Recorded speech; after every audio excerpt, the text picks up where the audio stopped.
What is going on, everybody? I go by RB. Philly Take with RB. What is going on, everybody? Back again for another live stream. You already know what day it is, man. Friday. But this time we got the Sixers. So much going on. So much to talk about. Again, I go by RB. And I'm here with my guys. I'm going to let them go ahead and introduce themselves. What is going on, everybody? Back at it again with another live stream with my guys, Philly Mike and Philly Take with RB. Glad I could be back on the channel with you guys. And, we're about to be talking some Sixers. Make sure to subscribe to all three channels as usual. Like it. Let's have a good time. Go Sixers. What is going on, everybody? For those who don't know, I go by Philly Mike, host of the Philly Talk podcast. But it's good to be on Philly Take with RB, with 4-4. Talking about these Sixers because we got a lot to talk about. For those who don't really know me doing Sixer stuff, I really got a lot of Eagle stuff going over there, but we about to transition to both because that's what I rock with. Not so much of an MLB kind of guy, but yeah, go ahead, Philly Take. Yes, sir. Yes, sir. And, as we always do, first off, I want to say thank you again for you guys coming on the channel. Always a pleasure. Shout out to my guy, Philly Mike, on the new house. Got the new setup going on. I love it, man. Big things to come. But as we always do, guys, we're going to see who is up in the chat. Who are the OGs of the channel that come on and click right away, man? What's going on? But first, hey, we got a super chat. What's going on? Rick Bennett, shout out to you. Says, part 1, need some advice. My best buddy is a Cowboys fan. Last year, he got me the Philly special t-shirt for my birthday.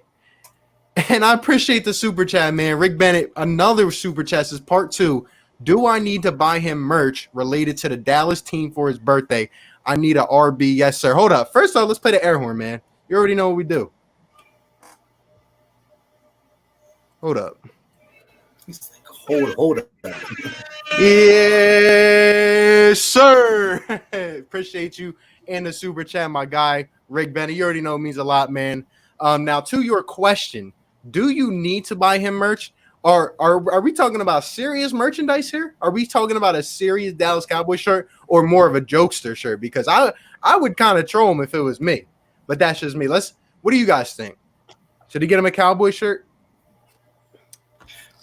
I mean, he did get you the Philly specialty, but I think you should get him his championship tee that says like 1995 champs or something like that, just to remind him that he hasn't won in over 25 years. Yeah, I was going to say, I don't think they have them in stock anymore.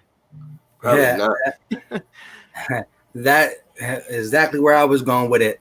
I'm a kind of dude. My friends know how I act, and I'm always going to treat my friends who are Cowboys fans, who I got a lot of them, a little bit differently when it comes to just buying you a gift when it comes to sports paraphernalia. And so I would definitely do something along them lines.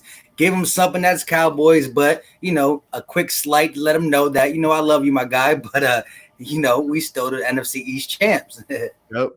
I completely agree. Rick Bennett, appreciate the super chat, my guy. Always showing love, always supporting. Let's see who else is up in the chat. My guy, Barn5, always up in here from the jump. What's going on, bro? Lucas Hallman, what is going on? BroKey711. Did you guys check out Matisse's YouTube channel? I did. Very fire content, my guy. Still got to watch the last episode, though. 76ers Universe, a.k.a. my boy Superhero 18. Guys, he just made a YouTube channel trying to get into this whole Sixers realm. If you guys could, go ahead and sub him up for me. That's my guy, man. Shout out to him. Always supporting, man. Superhero 18? Yeah, that's Superhero 18. He just made a YouTube channel. Definitely got to. So he changed it to 76ers Universe? Yeah, this is like a separate account, but this is his YouTube channel. He just started uploading content. My guy just started the grind, man. Shout out to him. Yeah, I got you with a sub right now, bro. Yeah, always support it, man. Aaliyah Davis, what is going on? Joseph Simmons, why am I scared that one of their faces is going to move? I don't know what that means, but you don't got to be feared. You don't got to be fearful. Sam Darnold type stuff right Technically, it says 7 on the video with description. Oh, yeah, my fault. I didn't change that, but yeah, we on here a little bit earlier tonight. You already know, man. What's going on? Nate McCauley says, hey, what's going on, bro? Appreciate you being up in here. Eagles season. Philadelphia Eagles LOL with a Lakers logo. Interesting. Interesting. He's a cool dude. He's a cool dude. He's an Eagle. He changes up his default picture a lot. He's one of my guys. Got you. Carapool, everyone's favorite moderator. What is going on? Let's see. Y'all should check out Ben Simmons' channel. He putting in work. Hey, we're about to get right into the Ben Simmons talk, but let's see who else is up in here. Jake, what's going on, bro? What's going on, my guy? I just seen the comment. Joel Hishima, we making it to the finals this year. Hold up. All right. Appreciate everyone that's up in here, guys. 17 people up in here. If you have not yet, smash the like button, hit the subscribe. We can see all the comments. We're going to try to get to all of them. But first off, you know where we got to start off the talk set. Ben Simmons. Yes, we've all been talking about him for the past couple days. Look, man, I mean, to say I'm excited is an understatement. This Sixers team, that just one move, moving Ben Simmons to the 4, and the videos of him shooting have me so excited and thinking that this team could make a title run. But first off, for my guys, Philly Mike, 4 for 4, I'm going to get their opinions on it. Everyone put your thoughts in the chat. What are your guys' first thoughts to Ben Simmons moving to the power forward and all the clips of him shooting threes? All right, I'm going to get it started off. When we were doing these streams and everybody was kind of asking for Ben Simmons to be moved to the 4, I was kind of on the edge of it. I was like, okay, like maybe it'll be a good change of scenery for him. Maybe he can like just dominate the power forward position. But looking at it now, it really does open up the floor. I mean, you've seen some of the videos from practice. With Ben Simmons not controlling the point guard and not taking up the ball as much as we've seen, he's getting open a lot more. He can get off the pick and rolls. He can literally just drive to the basket whenever he wants because he is faster than, I would say, 99% of the power forwards in the NBA. I mean, Ben Simmons at the 4, I'm in full support of it right now. And Ben's jump shot is looking silky smooth. Like, it's looking really nice. And I can't wait. I think Ben Simmons is going to go off like very soon. My take is I'm especially happy that I see him shooting, but let's go a little bit let's go more. Him moving to the 4 spot to me is huge because it just brings another guard on the court with Ben Simmons, taking out Horford to the bench, and he's a veteran presence who you need in that second unit. I know one of the reasons Brent Brown did not want to move him to the bench is because he's dang near a max contract. And so they tried their best to make sure it worked. But once they tried every angle and it didn't work, they just had to say, okay, we lost out on that, so we're going to move him to the bench. But bringing Ben Simmons at the 4 don't change much. He's still going to run the ball on the break, and that's where he's the most lethal weapon in the NBA. There's nobody in the NBA who could run the break better than Ben Simmons because, again, the facilitating is there, the getting to the rim is there, the speed is there. He's on point. So I'm telling you, when MB gets the rebound or Tobias gets a rebound and they outlet on a fast break, they're still going to look at Ben. But when the half-court basketball comes into play, which happens a lot in the playoffs slow down. Ben Simmons is going to be picking and rolling, slashing, being in the dunker spot. And this is my biggest take of him shooting now more than ever. When he didn't shoot his whole career, we said he can't shoot, but he's a really good point guard. He can't shoot, but he's a really good point guard. Now, with Brent Brown labeling him the 4, they're saying they're moving him to the 4 because he can't shoot. So I think that's what is making him say, you know what? I used to be a non-shooting point guard. Now I'm losing my point guard title because I can't shoot. Enough is enough. Enough is enough. Interesting takes here. Not really exactly what I expected to hear, but I'm loving the insight. Really, just to kind of cap all that off, honestly, I think the whole Ben Simmons thing is a game changer and a season changer, really. I tweeted this out. Look, if Ben Simmons is able to knock down some shots, I don't think he's going to come out here and, hit crossovers, step backs, fadeaways. I don't. But if Ben Simmons can roll out to the corner with Shake Milton on the ball and you can hit Ben Simmons and he can knock down a set shot from the corner, it changes everything. We have another shooter on the court. And like you said, Al Horford going to the bench. That is where we wanted to see him the whole time. That is where we need him. We need that production off the bench, the big man to come in behind Joel. And I agree with you. I do not think Ben should completely play on the ball or off the ball. You still got to hit him in transition. You still have to hit Ben Simmons on a fast break. But, when he comes down the floor, I just don't want Ben Simmons to get out of that rhythm. I don't want him to get out of the flow of things, which is why I do need to see more motion off the ball. But I think he can be the one to do that. I heard Brett Brown say that, we're going to incorporate more pick and rolls. Ben Simmons can be on the receiving end of a pick and roll. There's just so much he can do. And that's a good point that you brought up about, maybe I don't want to lose my point guard status. If he can run the point at some times and still be able to knock down a shot, I'm telling you, the potential is out of the roof, man. He shoots the ball. He can knock down a few shots a game. This team could go to the championship. Put like that. Straight like that, man. Yeah. I just wanted to say, because as we saw right before coronavirus broke out, and stopped the NBA from playing, we were hyped a little bit about the Sixers for the simple fact that, 3 to 5 games that Brent Brown put Al Horford in a second unit and tried to keep Embiid and Horford's minutes not the same. Now, they did play a little bit on the same in the court together, because you can't have them completely off because of how many minutes Embiid got to play. But trying to keep them off the court at the same time, we saw the talent was there. Just having an extra guard for Ben Simmons and Joel Embiid to look at, because these two can get down low and do what they got to do. They don't need another 6'10" body on the court. They need a shooter. Yep. Joey Shake 72, what is going on, my guy? Great Eagles content creator, always showing love, always supporting, just listening while working, the usual, man. Hey, definitely trying to get back up on a stream with you soon, my guy. Lucas Tallman, I don't like it. I don't understand the hype. He plays the 4 position in college. Again, he shot no threes, but still last offseason, he was shooting all these threes in open gyms. Nothing happened. I understand what you're saying. I just think, and I made the video about this yesterday, I think there is a distinction, guys. But let me know what you guys think about this. Hold on, let me get this comment out. What do you guys think about the whole confidence versus pressure thing? I really don't think it has anything to do with his own confidence of his jump shot. I think he knows that he can knock down shots. It's just, for me, coming into the season with all the expectations, all the hype around the Sixers, he doesn't want to mess up. He doesn't want to go 3 for 10. I never thought that he had problems with his own confidence. I think he knows he can knock it down.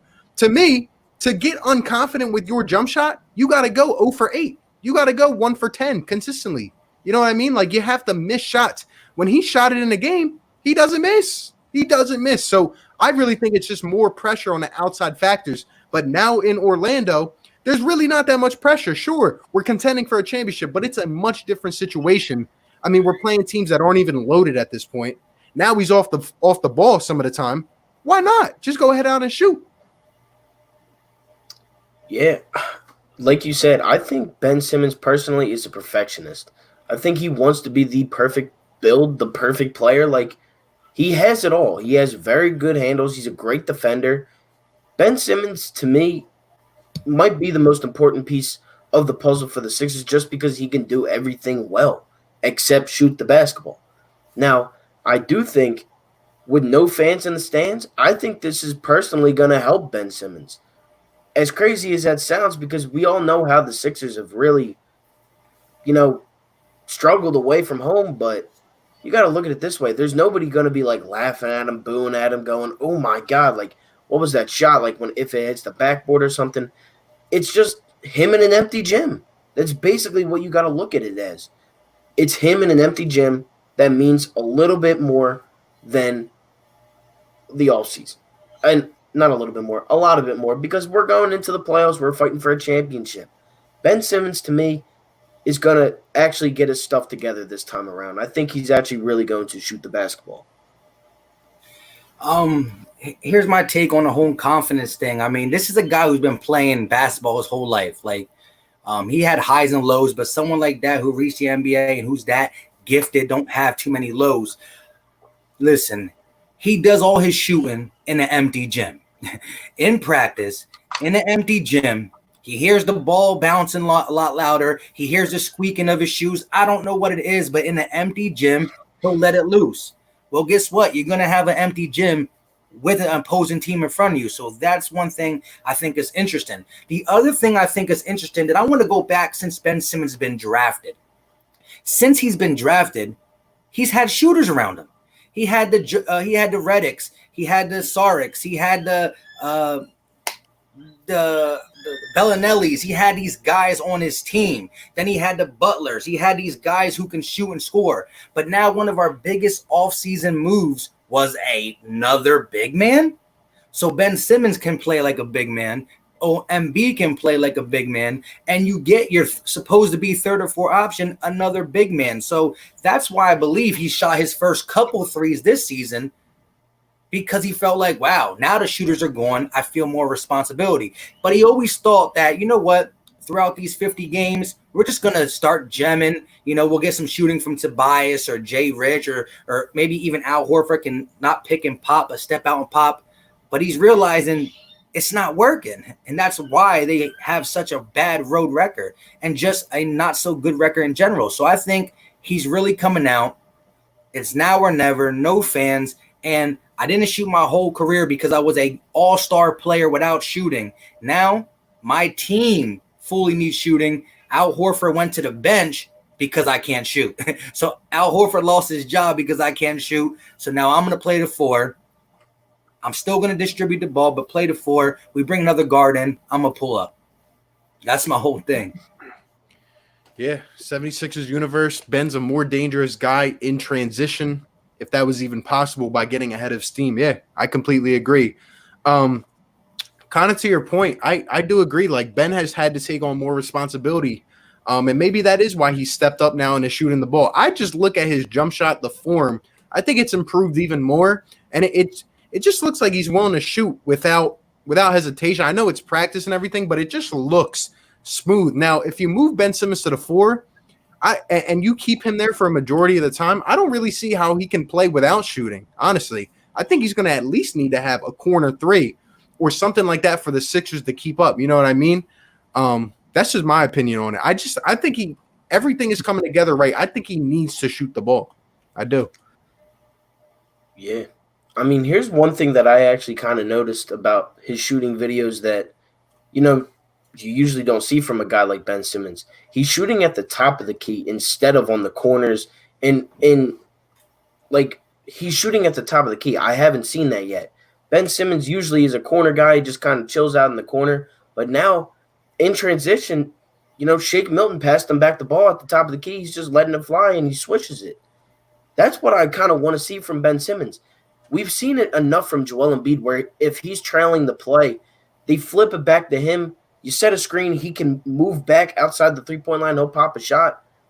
That's what I think Ben Simmons is going to be able to do. I think he's going to be able to set a screen for a guy like Shake Milton and, you know, hopefully not Howell Meta, but you know what I'm saying. And they can just get him open, and he could be out on the three-point line just letting it fly. I would not be opposed to that. If he airballs a couple, so what? At least he's shooting the ball. That's all I care about at this point. Just shoot the ball, make people actually step up on you instead of giving you that disrespectful space. Because that's all it is. They're not like it's just being disrespectful. They know you can't shoot. So they're just like, all right, well, whatever, he's not going to shoot anyways. To me, that's more disrespectful than a bunch of fans booing at you. That's how I look at that. Yep. Yeah. The most disrespectful thing you can do to somebody on the court is say, leave him at the 3-point line. But look, I just think, honestly, like, adding on to that, I just think a lot of problems are solved with Ben Simmons shooting the ball. Like, it just makes this team a lot more sound. And I think we can compete. But go ahead and say. No, I just want to say, when the playoffs do start, not this week, not next Friday, the Friday after, look, if the first 2 games Ben Simmons don't suit, we got to relax. You know what I mean? It's going to be them first, 8 games before we get into the playoffs. Then the playoffs start. He will shoot before this team is either winning a championship and or eliminated.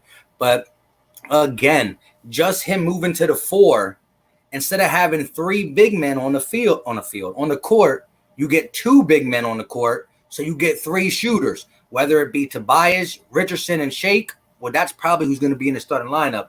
So you get them shooters. So he still might not shoot right off the grip, right out of the gate, because he got more shooters in the starting five than what he would have if Al Horford was there.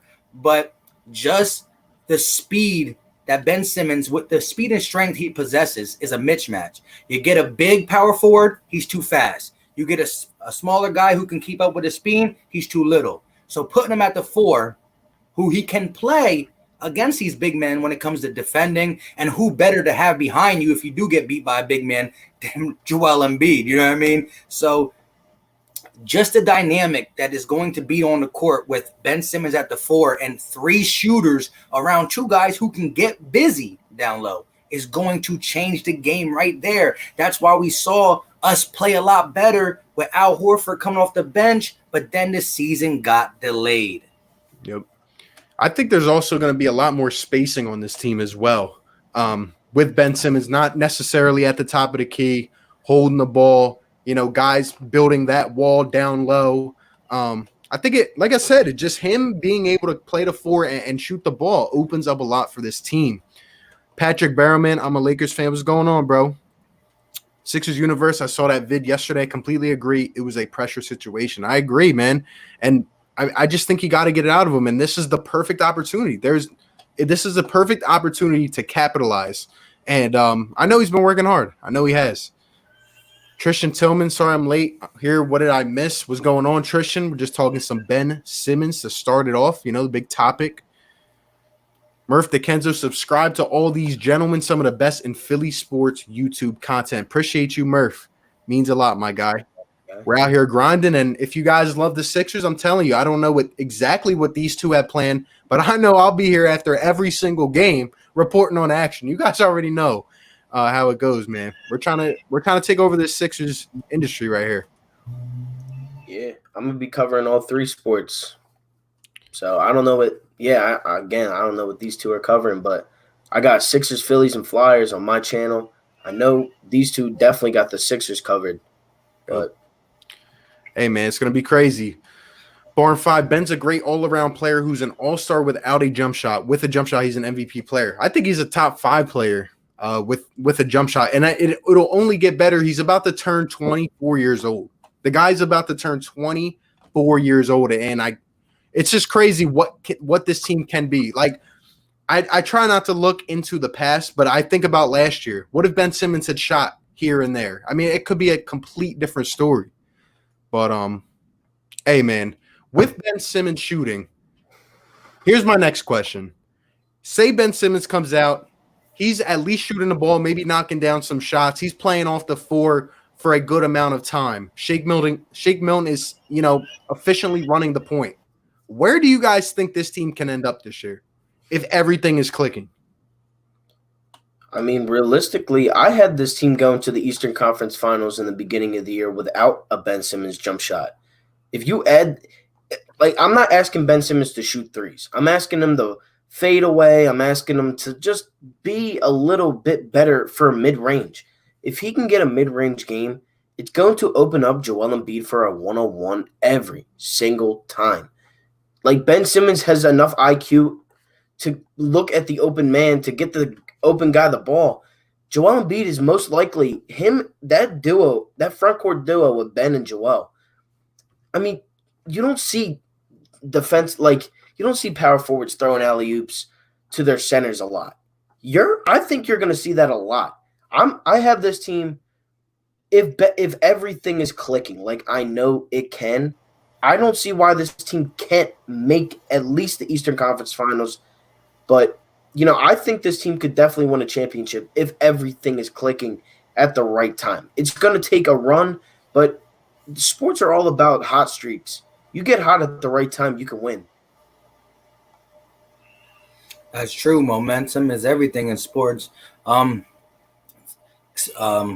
Especially when you got these things that called series with baseball, basketball, and hockey. In football, the best team could be one and done quickly.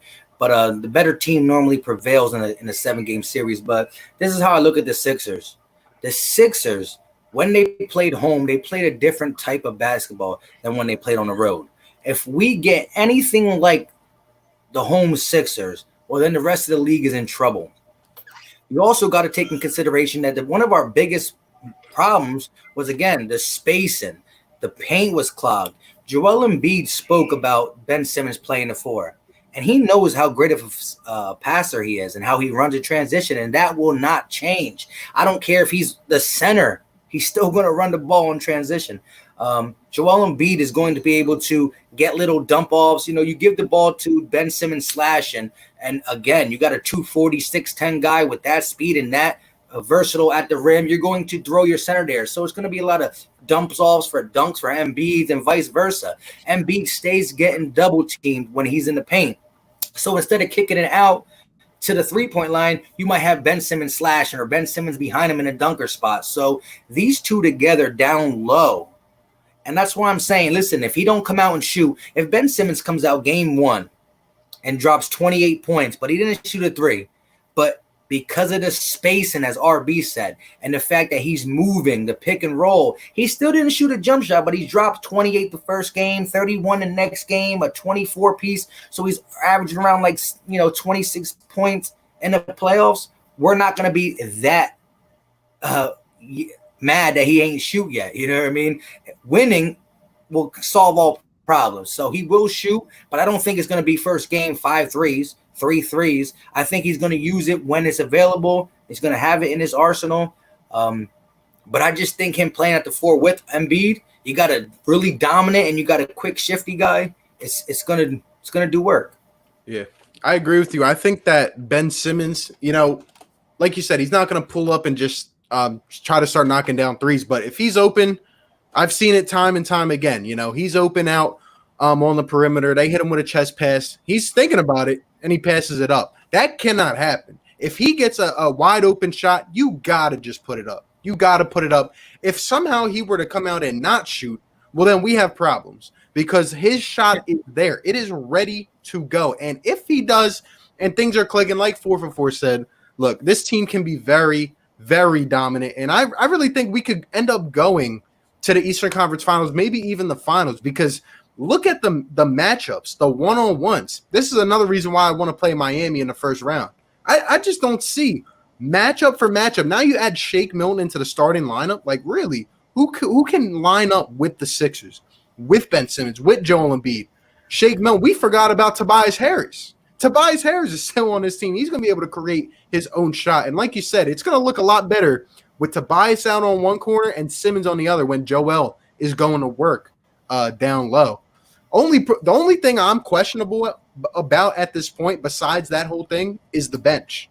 Who's going to run a point off the bench? I mean, I think Burks or Glenn can handle the ball off the bench, but you're also forgetting one other person that you should be worried about. Who? Our coach. well, yeah, I said, yeah. I mean, the system has to be right, and if somehow, some way, Ben Simmons is not shooting the ball, it's all like there's just no excuse for that. There's no excuse, but I'll commend Brett. I mean, he made the switch, put Ben at the 4. I like that. That's a positive thing. But if we're in game, it's not just about where guys are positioned at. These guys have to be moving around as well. That's been the biggest problem. You can't just sit just sit flat-footed and not do anything. If Ben Simmons, we've seen it before when he's been neutralized. He has to be moving around. Joe has to be moving around. Tobias has to be moving around. And we still need that consistent shooter. I still need to see a guy step up. I don't know who it's going to be, whether it's going to be a Furkan, whether it's going to be a Jay Rich, one of them guys. Someone has to step up. Hey, Sura, I'm horrible with names, but as Sura Eminara said, Raul Neto's our backup point guard. He better not be getting any minutes. Oh, man. Yo, let me ask you this, though. So you're, again, we saw the change. Just Al Horford out the starting lineup with Ben playing point guard, and maybe they shift Tobias over there regardless. Just with another shooter, we saw what we did. We started going on a run, and then coronavirus stopped us. And again, like you said, if we play the way we play at home, we beat the Lakers, the Clippers, the Raptors, the Heat, the Celtics, the Bucks. These are all the teams who are competing for a championship. These are all the teams that are really good. One of them teams will win the championship. if it's not us. And we beat them at home because we play a different brand. We need to take that brand to Orlando. That need to be our second home. Yep. You know what's crazy though? Like at the same time as we're here hyping up the offense, this whole Ben Simmons thing, I really still think that we're going to win games based on our defense. I just think we have the length and the size that really a lot of teams cannot compete with. And I personally don't think teams are going to come back shooting, lights out right away. So I think that'll be an advantage for the Sixers. Hopefully we don't see what we saw way earlier in the season with guys who, can't even go up and grab a rebound. But when we have Joe and Ben down low, that's another thing people aren't talking about, the rebounding factor. Like, I mean, Ben, we know how Ben plays, right? Al is supposed to be that guy down there next to Joe, but sometimes whether he's old, whether he's lazy, who knows? Ben's not going to be like that. He's going to go up and grab that ball. Teams really should not be rebounding over us that much. We should win at the rebound factor every game. Yeah, there was only I think 2 or 3 games where we actually lost the rebound game. And it was to Boston, I think. We lost to Boston one time at home, and then we lost to Milwaukee on the road a couple times. But I actually have a question for you. What from our 8-game schedule in the regular season, what game do you think Ben Simmons is going to be the most challenged at the power forward position, and what game do you think is going to be the easiest for Ben Simmons? Because I think I have mine. Just looking at the schedule, just kind of memorizing it at this point, if you guys want to take if you guys want to think about it, I can go first. It doesn't really matter, but you guys. Well, I know my easiest one. But I gotta look at. I don't really got all the 8 games in my head for the hardest one, but the easiest one, we all should have the same easiest one. Who's that? It starts with R. HR. Yeah, he should dominate Houston. That's the last game. I don't know if he's going to play. Yeah. But yeah, I definitely think that. I mean, I think he's going to dominate San Antonio. I really think he's going to take Aldridge for a 40-point night. I really think it's going to be a career high for Ben Simmons. Aldridge is old. He's slow. He can't keep up with Ben Simmons. If you throw the ball to Ben Simmons on the block, he's beating Aldridge to the rim every single time. And then what? All right, so now you switch. So now you have Joel or Aldridge on Joel. Who's playing Simmons? I can't even tell you. Yeah. I mean, either way, I think it's a mismatch with the Spurs. I don't think the Spurs are as good as a team as they've been in my lifetime. I think this is where it kind of ends. But, Ben Simmons, I really think he's going to go off against the Spurs if the Rockets game has no meaning. Then if the Rockets game does have meaning, obviously I think he's going to dominate Robert Covington in the block or PJ Tucker. I mean, that's a no-brainer. Yeah. I see when Philly Mike said R, I didn't know if he was talking about the easiest or the hardest, because the other team that we play that starts with R, that's the one I really want to see. That is the Toronto Raptors. I mean, if there's a game to be put to the test, it's the Raptors game. Those guys swarm you like bees. I'm telling you, and they will be one of the hardest teams in the playoffs. It all comes down to scheme. I'm telling you. I need to see that game. I need to see Ben not just get completely neutralized. Yeah, because now you have a guy like Serge Ibaka he's still nowhere near Ben's speed and athleticism, but he could probably, shimmy around and play a little bit off, respecting the jumper, but allowing it, and then could try to meet him at the basket. And then how Marc Gasol plays Joel Embiid. I don't know why, but he kind of plays him tough. But when Embiid wants to turn it on, he could really turn it on. He just got to want to do it. He got to be in that moment. I don't know. And I believe out of all the players that are playing in Orlando, no fans affects Embiid the most. This guy want to fly around. This guy want to talk crap. This guy want to be in the moment. And it's not going to be much being in the moment. But yeah, so that was a good call. As the R could be the easiest, R could be the hardest. And that's going to be a tough matchup. I honestly think we match up better against the Bucks because of what Giannis because of Embiid and Giannis matchup, and you got Ben Simmons flying around, and they got some more shooters. The Raptors just have a defensively sound squad, especially what we want to do, score down low with our best player. So that's going to be a tough one. Brian Lynn says, "Do you think teams will realize not to leave Ben open?" I really don't think it'll be like that for a while. I do. I think teams are really going to allow him until he starts knocking down constantly. I think they're just going to let him fly. Honestly, just my opinion, and I think it'll take a few, and I think it'll continue. I do. Yeah, hey, real quick, I can see Ben Simmons making the three, right? And then, like, the very next possession, they pass him on the wing, and the guy just backs up again, like, you ain't going to do it again. Not again. Because we've seen him make 1-3 and the crowd go wild, which nobody's going to go wild, but us at home might be going a little bit wild. But yep. And then we've seen him shoot that 1-3, and then it's like, 28 games later, instead of 28 days later. But, yeah, man, I'm going to let him keep open. Look what they do to Giannis. They still let Giannis shoot, and he makes some. Yep. Yeah. Joseph Simmons, the Sixers were undefeated at home for a while. Yeah, that was our best friend. It really was. I'm interested to see how the games are here. Just going to be a different type of atmosphere, but we'll see. I mean, look at it this way. Like, other teams don't have home crowds either. Like, Indiana, they have a very good home crowd. They don't have that behind them now. We play Indiana, and I think that's a great test for Ben Simmons to open up, the game again. To open up, yeah, exactly. Sabonis, like all-star power forward, all-star six-man, whatever you want to call him. He's an all-star. It doesn't really matter. Ben Simmons versus Sabonis, I mean, let's be honest here. He should eat Sabonis alive because he's faster than him, but it's still an all-star. It's two all-stars going back and forth. So it's going to be a very fun matchup, especially that game, because then I think the next game is like the Wizards. We should take care of business with them. It's really Beal. If you let Beal shoot 100 times, go ahead. Ain't nobody else scoring 10 points. Yep. So wait, let me ask you guys this: who do you want to play first round? Do you want the Heat or do you want the Celtics? Because that's ultimately who we're gonna get. One of them two, right? Most likely. Yeah. I'll stick with my original gut feeling, man, and I'm going with Miami. I'm telling you, especially now with Ben Simmons at the 4. Look at the matchup, tick for tack, right? I mean, you have a bunch of young shooters around Jimmy Butler. I don't think they're going to come out on fire, and plus they have a lot of inexperience. Bam Adebayo, as good of a season he's had, I still think Joe can give him a run for his money. I don't think he can dominate Joel Embiid. I do not. Even so, right? Okay, maybe Jimmy Butler is on Ben Simmons. Look at the rest of the matchups. I'm telling you, we overmatched the Miami Heat.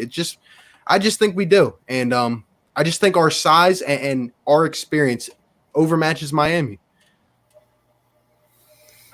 I don't know. It's hard for me to get away from the Celtics. It really is because I just want them. I want to beat them. I think we beat both. I think we beat the Pacers as well. I don't think there's a shot we lose in the first round, but I think it's a very slim chance we don't make it out of the first round just because I think we're better than the teams. I don't think we played to our potential that we were playing at. We were 5-0 to start the season. We were the number 1 ranked team. We were on a lot of people's list to make the finals, to win the finals. We can do it. I know that this team can do it. And now with the whole Ben Simmons at power forward thing, who's guarding Ben on Boston? Hayward, Tatum, Brown? I mean, I don't think that there's anybody that can really stop Ben on either side of any of those two teams. And even the Pacers. I don't think there's a single guy in the Eastern Conference at the power forward position, except Milwaukee and Toronto, that can really give Ben a run for his money. And that's why they're the number 1 and 2 seeds in the East. Hey, man, like I said, I think we could take both. I think when Ben Simmons is at the 4, and let's not even just keep bringing Ben Simmons at the 4 up. When Al Horford is not in the starting lineup and he's coming in with the second unit with Korkmaz and Burks and Glenn Robinson. You get a veteran presence over there. You get more shooting over here. It fixes everything. But, man, the Celtics would get destroyed down low from the matchup for not just Kanter versus Embiid, Tice versus Embiid, Ben Simmons. If they try to go small ball and play just Tice or Kanter and they're, Hayward, Tatum, Brown, Smart, all these guys. And Bam Adebayo is a good player he can't handle Joel Embiid. I agree. But I just think that he got some streaky shooters in Tyler Hero, Duncan Robinson. I forgot the point guard, the young boy point guard. Kendrick Nunn. Jimmy Buckets might have some stuff he wants to get back at us. So, and I think Bam is I think Bam is on the same trajectory as what like a Pascal Siakam was. Maybe not right away, but we saw Pascal with Leonard. Now you saw Pascal now. Bam is coming. Just not quite yet. But yeah, I think we just match up perfectly against the Celtics. Yeah, they got some great guards. You know, Jaylen Brown and Jason Tatum are going to be a problem, but you slow them down with Matisse and Ben, be all right, and Josh Richardson, be all right. First, I'm going to answer this question. Sura says, y'all think Shake is up for the task at hand? All I've seen from Shake Milton is maturity. Like, it just seems like the kid has grown up before my eyes very quickly, and I expect him, if a guy like Ben is shooting and all these other guys, I expect Shake to have open looks, play off the pick and roll, and I think he's going to knock down shots. I think he's going to step up big. I'm excited to see what he does now and in the future. But kind of going back to what you guys said, I agree with you. I think that we match up with both very good. But with the Celtics, I'm telling you, it's just something that fears me about Brad Stevens. I'm going to tell you why. First off, not even Brad Stevens. They have 4 scorers almost averaging 20 or more points. It's Gordon Hayward, Kemba, and I forget who else. I think it's Jaylen Brown. And Tatum. Yeah. And then they have a tenacious defender like a Marcus Smart who knows how to get under people's skin just a little bit. Now, look a little bit further, all right? Who do we have that was literally the blueprint for how to lock Joel Embiid up? Al Horford. Now, if there's one guy who knows Al Horford like the back of his hand, who is it? It's Brad Stevens. It's Brad Stevens. Al Horford might not even see the court. I mean, this dude will get locked up by Brad Stevens. We thought Al dropped off the planet this year. Wait till you see what Brad Stevens does to him in the playoffs. And number what, 3? I mean, every time Joel Embiid puts the ball down against the Celtics, Brad Stevens is going to swarm him. He's going to be all over him. Now, if Ben Simmons shoots, fine. But if he kicks it out to Ben and he's hesitating, I don't know about that. I don't know. Hey, let me say something to counter that real quick. But before I do, I see in the chat, Nate McCulley said, this stream made me so hyped to play 2K20 because I'm in the NBA, I'm in the conference finals. Shout out to you, my guy. Go get that dub. But real quick, RB, I agree. But listen, this is what you said. Not just Ben Simmons shooting. If MB puts the ball on the ground and they swarm, well, guess what? Al Horford's not there. So there's another shooter. And it could be another shooter if Ben shoots. But even if Ben don't, normally Ben don't shoot. Al Horford, they kind of don't want him to shoot. And so it's only Tobias and Jay Rich. Right. Now you might have Korksma there. You might have Shake there. You might have Alex Burks there. You might have a shooter there. So they won't be able to swarm the same way. But Cantor, Tice, ISO all day. Mm-hmm. We're about to be James Harden at the post. Yep. Yeah, I agree. Joel can dominate anyone on that team. It's just Brad Stevens who scares me. I mean, we've seen him literally single-handedly take players out. Now, I'm not saying Eric Spoelstra might not be able to do the same thing. It's just I look matchup for matchup. I just think we match up a little bit better against the Heat. Say you have Jimmy Butler and the whole Ben Simmons thing going on. Say you have Bam and Joel, even though I think our guys could dominate those matchups. Who's after? Who's after that? I just don't know. But overall, I think we will be able to make it out of the first round. I don't see why we can't. Unless these guys are not managed the right way, the rotations have to be right. I'm telling you guys, I'm a little worried about the bench. I am. I honestly, this might sound a little bit crazy. I might consider, obviously starting Tobias at the 3, but I might consider not playing him and Ben at the same time for a lot of the game. I'm just saying. If Shake's in the lineup with Ben, I might bring Tobias, maybe take him off after a few minutes and bring him in if Ben and Shake go to the bench or whatever, I mean, I think we need that ball handler coming off the bench. I don't know if it can be Alec Burks yet. I don't know. Hey, shout out to you real quick. That would be smart if you also get another veteran presence on the second squad who, if we are struggling and we need to buy a bucket, Tobias can ISO and get something done if everything else fails. So I wouldn't say be no sweet Lou and have him as a sixth man. Right. But do what you said. Start the game. You know, a lot of people pull a starter or two out with like in the first 3 to 4 minutes. Not because he's not going to come back in. You pull him out in the first 4 minutes. Then when Ben Simmons goes out at the 2-minute mark, you put Harris back in for the 2-minute mark into the middle of the second quarter. You know, when that great rotations can be had like that. Like, just because a guy starts don't mean he has to play until 3 minutes left of the first and then come out. Good. No, like you said, pull him out with like 8 minutes left. Let Ben finish down to 2. You know, mix and match. So you have some veteran people on the second unit who can, if we're struggling, get a bucket. Yep. All right, RB. I have a kind of counter argument with that as well. So you said who knows Al Horford the best? Brad Stevens. Well, now you look at the Heat side. Who knows Josh Richardson the best? Spoelstra knows how Richardson plays. Now it's, would you rather have a starter be, locked down, be contained, or would you rather have Al Horford be locked down or contained?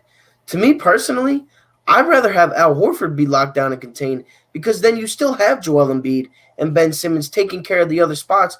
Also, we have matched up against them extremely well this season. Look at Josh Richardson against the Celtics this season alone. Every single game, Kemba Walker seems to never get it going because Josh Richardson is clamping him up. The fact that we have a guy like Josh Richardson who's guarding a all-star starter point guard in Kemba Walker, locking him up to like 15 points averaged against us this season in the Wells Fargo Center. Yes, I know it's not there, but him just locking everything down. It's great to see that. And then you have Tobias against Hayward. Hayward's not that good of a defender because Tatum has to guard Ben. And Tice is going to struggle against Embiid. Now it's you shake on Kemba. Kemba's not a good defender either. I think we match up better against the Celtics. The bench and the coaching bothers me. 100% agree with you there. But I think I'd rather have Al Horford be locked up and contained to the max than a starter like Josh Richardson, who, if he can get it going, we know what he's capable of doing. He can knock down the three. He can do this. He can do that. He's doing a very good job of what he's done so far this season against both teams. As Barnes says down here, Josh averages 17 against the Heat, but that's in spurts at a time. We're talking about a series where they're going to throw their best defenders at our guys. That's just how I look at it. That's why I do like the Celtics a little bit better. Also, shout out to my cousin. Appreciate you joining the stream, my guy. He's the next comment down. But hey, real quick, RB, before you go, I just wanted to say, I will say this. When it comes to scoring guards, the Celtics got a bunch of them. And there is times that our defense gets a little bit, Tobias, even Jay Rich, who came over as a good defender but hasn't been the guy we need him to be. Guards be giving it to us sometimes, especially if you're moving Ben to the 4. Who's going to play defense? Is Shake that great of a defender? Is Josh Richardson, with all the injuries he had? Now, he is probably the healthiest he's been in a minute. But as we can dominate down low, they got some nasty guard play. So that could be scary. You get hot in the playoffs. Like you said, the shooting might be a little rusty, but it's going to be rough. But here, this is what I'm saying. I like the fact that both the Celtics or the Heat are pretty dang good teams. So when we get out the first round, people got to put some respect on their names. You know what I mean? Yep. Yeah. I'll just respond to the Josh Richardson thing. I definitely hear you, and I do get what you're saying. If it was up to me, I don't know. I think I would rather have Jay Rich be neutralized than Al, and here's the reason why. Because actually what you said in terms of being a starter, it just hurts me. Like, if I go back and think about last season, remember the one time against Toronto when Joe came off and it was like a minus 13 in like 2 minutes. That was needed that other big. And in my opinion, Al Horford, he's going to have to step up on the second unit because of what we just talked about. I don't know who's going to be on the second unit with him, but he's going to have to step up and play a big role. So if he gets neutralized on that second unit, we could see spurts where this team isn't scoring efficiently for at least 3-4 minutes, and that cannot happen in a playoff game. Either way, I think the opposing coaches have some type of advantage. So I do agree with you there. But Jay Rich, he's another one. Like you said, I need to see him step up too. He's been off and on with the whole injury and everything. If he can step up, he could be an X factor as well, you know. But it's a good debate though. And like Philly Mike said, whichever one of these teams play, if we beat them, we got a good shot. I don't want to play Toronto in the second round. A lot of people don't agree with me. I'd rather play the Bucks than Toronto. Same. It's just something about it. It's like something you can't really describe. You just don't want to play that team. Their best player, Pascal Siakam. Their second option is Kyle Lowry. I don't want to play him. I'm scared to death. It's their down low presence. It's their defense. It's their down low presence, their defense. But real quick, shout out to my guy, Gene Pio. He said, "What's going on, fellas? What's going on, my guy?" Yes, sir. What's going on, man? What's going on? Joseph Simmons, I need that 2018 end of the season Joel defense. I mean, literally coming into this season, all we talked about was defense. I haven't seen that superior defense. But if there's a time to get the chemistry going to work on it, why not now? If we can hold teams to under 100 points, there's no reason we can't go all the way. There is no reason. Exactly. Yeah, I mean, it's tough. Either way, I think I honestly don't know why, but I just don't worry about the first round. Like, we've gotten out of there before. We were the third seed, but I don't know what it is. I'm not worried about that. Like, yes, it's going to be a tough matchup, the Heat or the Celtics, but I'm looking for the future. I'm looking at Toronto. Toronto bothers me to the max. They are the one team in the NBA that I think can beat us every single series. I think we would split with the Lakers, the Clippers, all these other teams. The Raptors have our number. They have the confidence against us. They beat us last year in Game 7 to a team that probably would have won the finals. If whatever team came out of that series was probably going to end up winning the finals, going along with everything that happened with Durant and Clay and everything like that. The Raptors have our number. They are the scariest team in the NBA for a Sixers fan like me. And I guess RB, because, but I do not want to see Toronto and Nick Nurse. Not a shot. Nope. They don't got 3 bounce Kawhi, though, so that's something good. But, shout out to Joseph Simmons. He said, I feel like the Eagles versus Clippers is the finals would be a revenge series.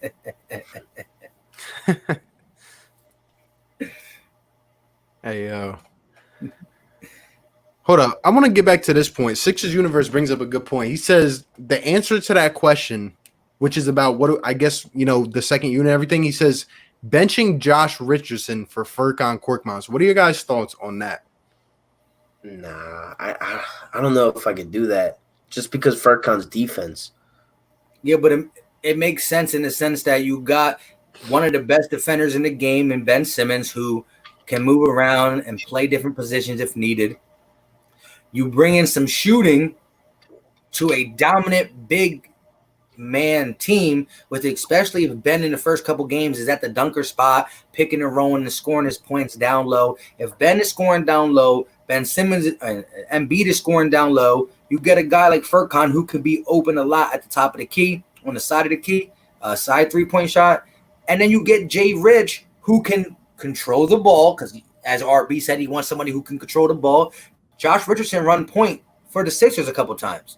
So you got Josh Richardson controlling the ball. You got a veteran guy with Al Horford, because now you got Josh Richardson, Al Horford, maybe Burks, Robinson, and Mike Scott, something along them lines. So you got Mike Scott, Robinson, and Alex who can shoot, Josh who can get to the basket, control the ball, and you got Big Al as the veteran, because he's old man. But then you get much needed shooting, not just catch and shoot for guys like Embiid and Ben. So that could make sense. But will Brent Brown do it? Nope. He made his 1-year adjustment. He moved Ben Simmons to the 4. He took Al Horford out. That's all he got. That's one. Maybe next year we still the coach. Look, let me tell you, man. I like what you're onto Sixers universe, but I'm actually gonna alter it a little bit. Instead of putting in Korkmaz for Jay Rich, how about Matisse Thybulle? If Matisse can hit shots, I mean, he's had all this time to rehab. I'm telling you, look at the first 10 games of the season. Matisse was knocking down. He was knocking down. No one expected it, but he was. But when he got that injury, it started to kind of mess up his shooting form. If you could put Matisse Thybulle in a starting lineup, team should not be able to score on us, honestly. Matisse has the world at his hands right now. Everybody knows who Matisse Thybulle is right now just because of the whole YouTube thing. Like, he's making a name for himself. It's Matisse's world, and we're just living in it right now. He's taking advantage of the bubble. I'd start Matisse over Richardson, definitely, just because of defensive purposes. He can lock down a Duncan Robinson and Tyler Hero, and he can definitely lock down a Kemba and Jaylen Brown just because we've seen him do it before. He's a better defender than Korkmaz. And yes, Furkan can shoot, but I'd rather have Furkan coming off the bench instead of a guy like maybe Alec Burks or Glenn Robinson, one of those guys, because I think we're going to run probably like an 8-man, 10-man rotation. So one of those guys that you said, Philly Mike, has to be left out because, I don't know if you mentioned Matisse, but you said Richardson, Robinson, Burks. Oh, yeah, Matisse would be in there. My bad. No, you're good. I was just saying, I think Matisse should start over Furkan, definitely, just because I think he's better than Furkan. Maybe not at shooting, but defense goes a long way. We've seen that.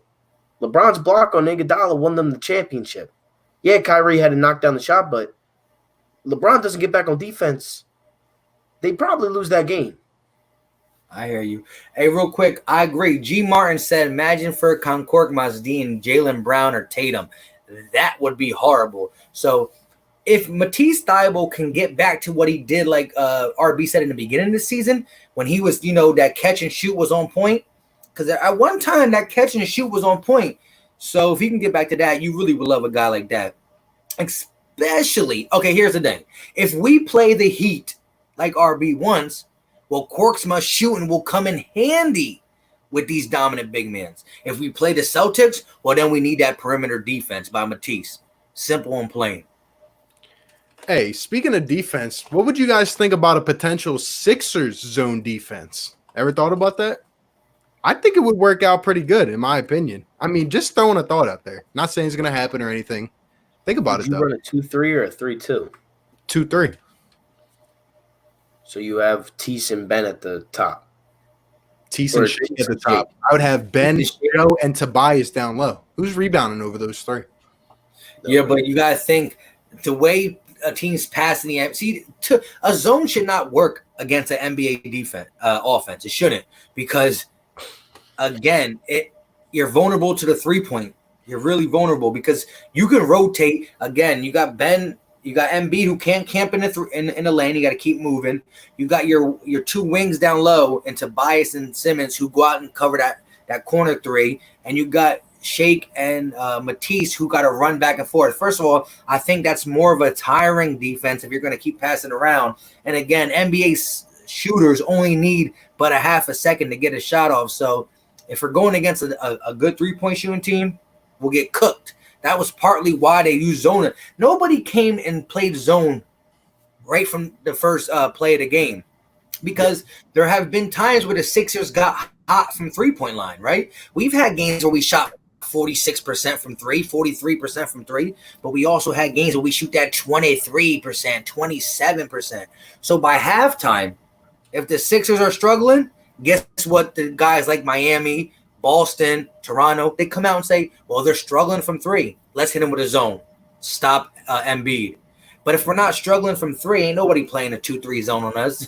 that's young boy stuff. But that's why when the 2-3 zone really shut us down that bad, I was so baffled. Like, wow, you don't see that in the NBA because it's not supposed to work.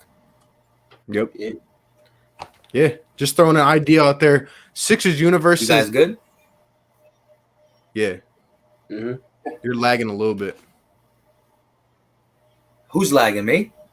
Yeah. Okay, so on my screen you were lagging. I thought that's why I said you guys good.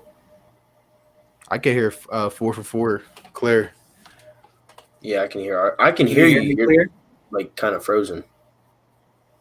Who, me? Yeah. Yeah. All right. I think you're good now.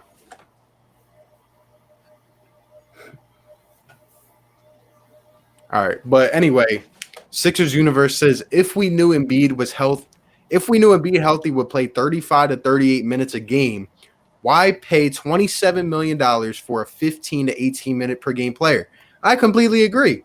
I like the addition of Al Horford. I know a lot of people are just talking down on it right away. I liked Al Horford as the backup insurance policy for Embiid, the guy that would come on and fulfill the duties when Embiid went off the court. But I did not agree paying him $27 million a year. I mean, it just did not make sense. Too many forwards, too many big men, and really not enough shooting. So I agree with you, man. I don't know why. Yeah, that's why I think that this offseason is a loss if we don't move that contract, to be honest.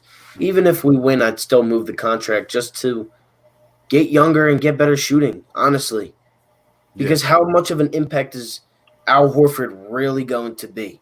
I think the main contributors on this team and the main factors are obviously Joel, Ben, but Tobias, if you get another shooter next to him, that could be good. And that's one guy that we really haven't talked about much is Tobias Harrison, how he needs to step up. He's one of the guys that we might have paid a little bit too much for, but I do understand, why. You can't lose both in a trade in one season. I understood that. But to me, if Tobias Harris isn't at least averaging 20 to 25 points, I think you got to think about moving him. You can't have a guy making max contract money putting up 18, 19, 17 points a game, especially in big-time moments like the playoffs. Hey, let me say something to that real quick. I'm telling you, man, I think obviously Tobias has deserved to get some of the criticism. I think he's gotten way too much, more than he deserves. But I think the Sixers really have a commodity that not a lot of teams have the ability to have. And that is really three primary ball handlers. If you look at Shake bringing the ball up the court, and then you have Ben Simmons who can take him off the ball, right? But don't forget about Tobias Harris. I think this move of Ben Simmons to the 4 is really going to unlock a lot from Tobias Harris because you don't have the two big men sitting down low anymore. You have Ben Simmons who can sit down low or who can come out and take the ball. But Tobias Harris doesn't have to be that guy anymore who's just sitting in the corner. He can now come out. He can take the ball, which is where I think that he strives best. If you look at that run that he had with the Clippers before he got traded to the Sixers, he was really one of the dominant ball handlers of the Clippers. He was taking charge, and he was getting his own shot. And obviously the biggest key of it all, more spacing. There was more spacing with the Clippers. He comes here. He's trying to take it, a mid-range J, but he's got Al and Joe really clogging up the paint. I don't think he's going to have that now. I think Tobias could potentially be the X factor of this team. Yeah, to back up the statement right there. Look at it this way. Who were the bigs in LA before he left? Boban and Montrezl Harrell. Ben and Joel. They didn't. Lou Will was there out, but he came off the bench. So I don't really know exactly the team from last year because they weren't like the greatest, but they weren't awful. But like Patrick Beverly was up there, but they let Tobias do him outside the perimeter. There should be no reason why Shake Milton is getting more shots than Tobias Harris in any game this season, unless if it's a game where Shake is going off like he did against the Clippers. Tobias, I agree with you, needs to be that third factor, if not the X factor, in order for this team to win a championship. Taking Al Horford off the court increases Ben Simmons likely to play better. Tobias, it brings Shake Milton into the game, so he's automatically going to play better because he plays better in the game than on the bench. So there's just so much. It's a big dynamic shift. You take a 6'10 guy and bring in a guard. So now when Al Horford, Embiid, and Ben Simmons are all on the court, at least one or two of them, or at least one of them is like non-existent. And you can say both because they both just keep going in and out the lane, just not being able to mesh. Al Horford is not a bad player. He just doesn't fit this starting lineup. You put him back with the Celtics, he's good again because you got all these guards that he can pick and pop, not just stand on the 3-point line waiting like, yo, you're going to pass it to me? But again, you get Shake Milton, another shooter. Tobias, who can shoot. Jay Rich, who can shoot. Or whatever you do. If it's Matisse or Korksma, who can shoot. Now you get Ben Simmons moving. He's the main pick and roll guy. He's slashing. Defenders are tired of staying with him. He never gets tired. This guy's the Energizer Bunny, one of the most durable people in the game. Before he got injured, he would play 40 minutes a night like nothing. And now you got Embiid, again, getting more one-on-ones because of the spacing, because of Ben Simmons. It's just going to be what we needed to do from the grip. But I understand why Brent Brown did not take Al Horford out of the game before 50 games. Because when your GM, whoever made the decision to pay Al Horford that much money, pretty much was probably in Brent Brown's ear like, bro, you can't take him out. We paid for him, make it work. So Brent tried and tried and tried and said, bro, it's not working. We out. You know what I mean? So you pay somebody that money, you got to try every angle before you say, okay, he's going on the bench. But that's what happened. So at the end of the day, we lost that deal because we got a bench player who's making a lot of money. But it will pay dividends if his bench role turns into a successful end of the season for the Sixers, so we can save y'all favorite coach, Brett Brown. There we go. D Biggie 86. What's good, my guys? Hope all is well with you fellas. What's going on, bro? Appreciate you being up in here. Still got 35 people up in here, guys. If you have not yet, smash the like button. Subscribe to all three channels. Links in the description. A lot of Fire Sixers content coming, man. To this question, my guy Julian says, should Ben be untouchable after this season? He should be untouchable all the time. I mean, there is no way a GM in their right mind could go and trade Ben Simmons, in my opinion. He's developing this shot with everything else he can do. He's going to be one of the best players in the NBA, in my opinion. Yeah, Ben Simmons was untouchable before this season. He was untouchable before. He was untouchable when he got drafted. That's why we didn't trade the pick. But nah, Ben Simmons he ain't going anywhere anytime soon. He should be a Sixer for life if they were smart. I'd keep paying him. I'd pay him $250 next time. Because what's he on now? Like a $150 million? I'd give him $250. Go ahead.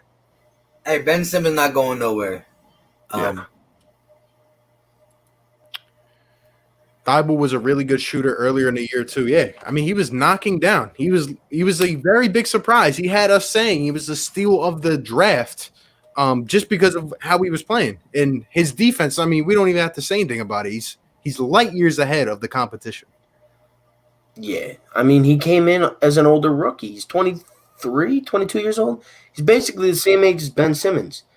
He has experience. He's a very smart player. He's a very good defender. Matisse is going to be very good on this team, whether he's a starting shooting guard or whether he's a sixth man off the bench.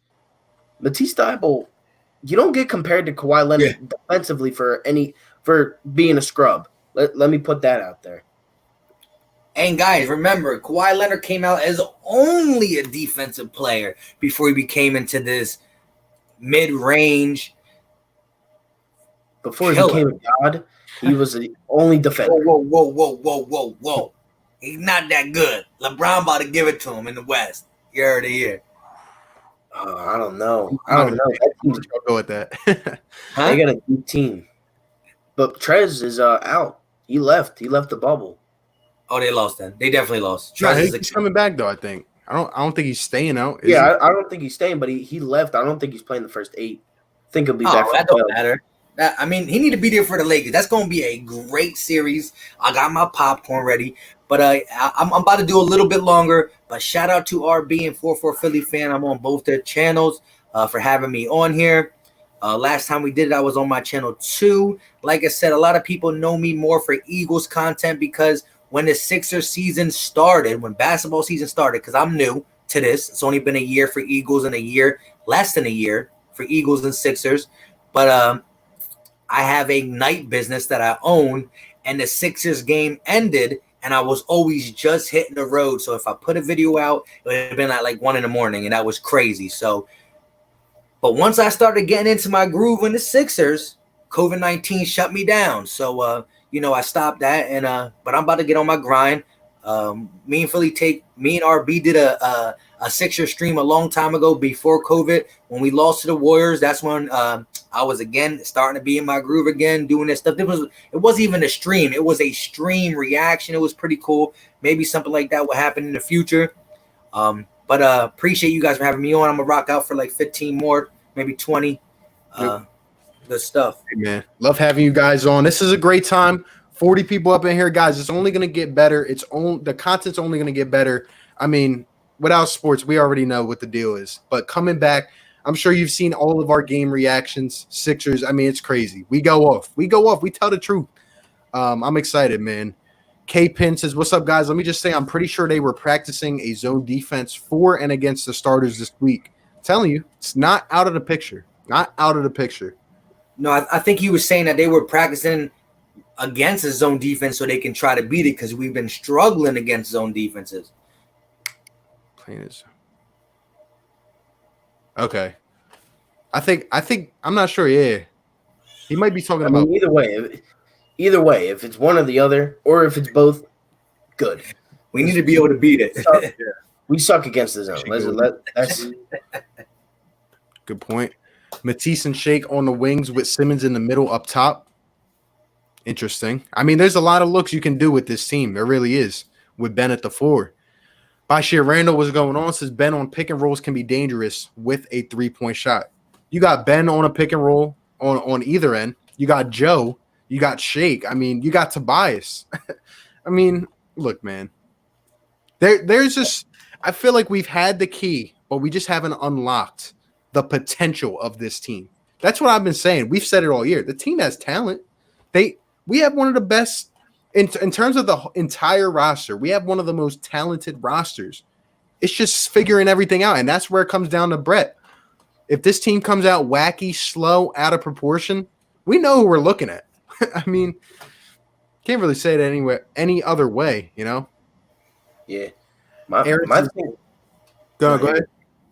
I was gonna say my thing for Ben Simmons is, you know how like NBA TV they do all like the top 10 plays of the summer, top 10 this, top 10 that. Well, the top 10 plays of the playoffs, I think Ben's gonna hold that. I think he's gonna get a nasty alley-oop on a big man. I think he's gonna hold the best performance in the playoffs, and I think Ben Simmons is going to take over. This is the Ben Simmons that we have been waiting for. This was the Ben Simmons that we drafted number 1 for. He's gonna pop off. I'm telling you. Like I'm hyped for Ben Simmons. Like I can't. Like Ben Simmons to me. Like I've always been a Joel Embiid guy, but if Ben Simmons pops off this year, I might be going the other way with Ben. Yeah. I love me some Ben Simmons, but I love Embiid. Like, as you guys know, before I went to the green screen and before I moved into this crib, it used to be the Eagles, the Sixers, and I had my guy Zach Ertz by the Eagles, and I had my guy Joel. He's just again, RB shared it on his YouTube channel, going to the bubble with a hazmat suit on. Like, you know what I mean? Like, he is the embodiment of Philly. Shit talker. Gets it done. He's funny. He jokes around. He's embodies the Philadelphia sports fan better than a lot of people. That's why DJ Eastwood would say, yeah, like he's a GOAT when it comes to just Philadelphia, because he knows how we respond, how we act, how we troll. I mean, if anybody who did not catch RB's Dak Prescott no contract video, it was hilarious. It was hilarious again, and it was also really good. I mean, the way he got Mark Holmes, that was a really well put video, my guy. Appreciate it, man. You know, man, we're here. I'm here for all the smoke. No matter the sport, football, basketball, whatever. I am here. I'm ready to go, man. Same, bro. I'm ready. Me and RB, we talk a lot of smack to Cowboys fans, especially about that Dak Prescott contract. Man, I try to tell people. I come on here. I try to speak the truth, no matter who you are. I try. I see things before they happen, man. Aaron says Tease is best equipped to play zone on his team, maybe the league, because of how much he played it in college. Good point. Nice Al for some picks, honestly. I think he meant trade Al for some picks. But yeah. I agree. Okay, yeah. Nah, that would make sense. If Ben catches the ball on a PNR, can shoot on an open three, the closeouts are just gonna allow Ben to dunk all day. Yeah.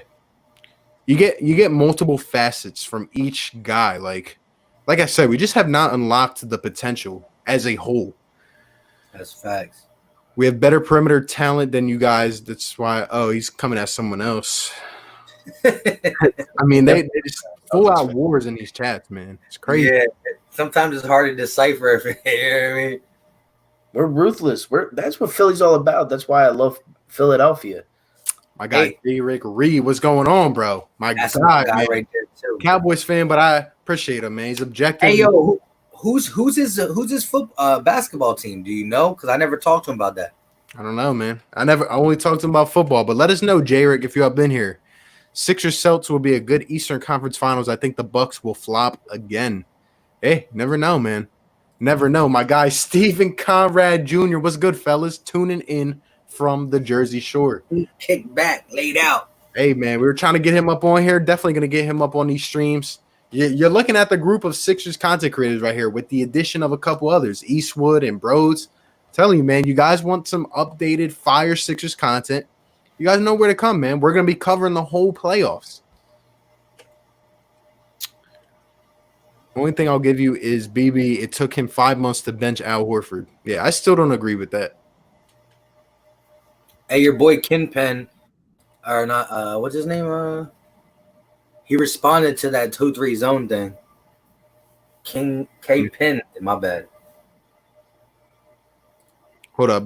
Bird Gang 114, what's going on, bro? Appreciate you being up in here, my guy. Definitely going to get you up on something soon. He should always be untouchable, him and Joel. Always. Always. Until we see a new system, you know? Yeah. BLSG, what's going on, bro? What's going on, man? Simmons and Zion will be the face of the NBA. There you go. Zion had to leave the bubble for some family emergency. Yep. Yeah. Oh, my bad. I meant the Sixers were practicing playing against the second unit in a zone defense. All right, I got you now. Makes sense, though. I mean, they should. They should be ready for anything. Tobias can give you 19 a night. Teams need to prepare for 3 players. That's what I'm saying. We have too many assets that you got to prepare for. There's so much talent on this team. It's just when I see Tobias just sitting in a corner or Ben, neutralized or Joe neutralized, whatever. It's like someone different every single night. That can't happen. You got to find the synergy between all 3 of them, you know?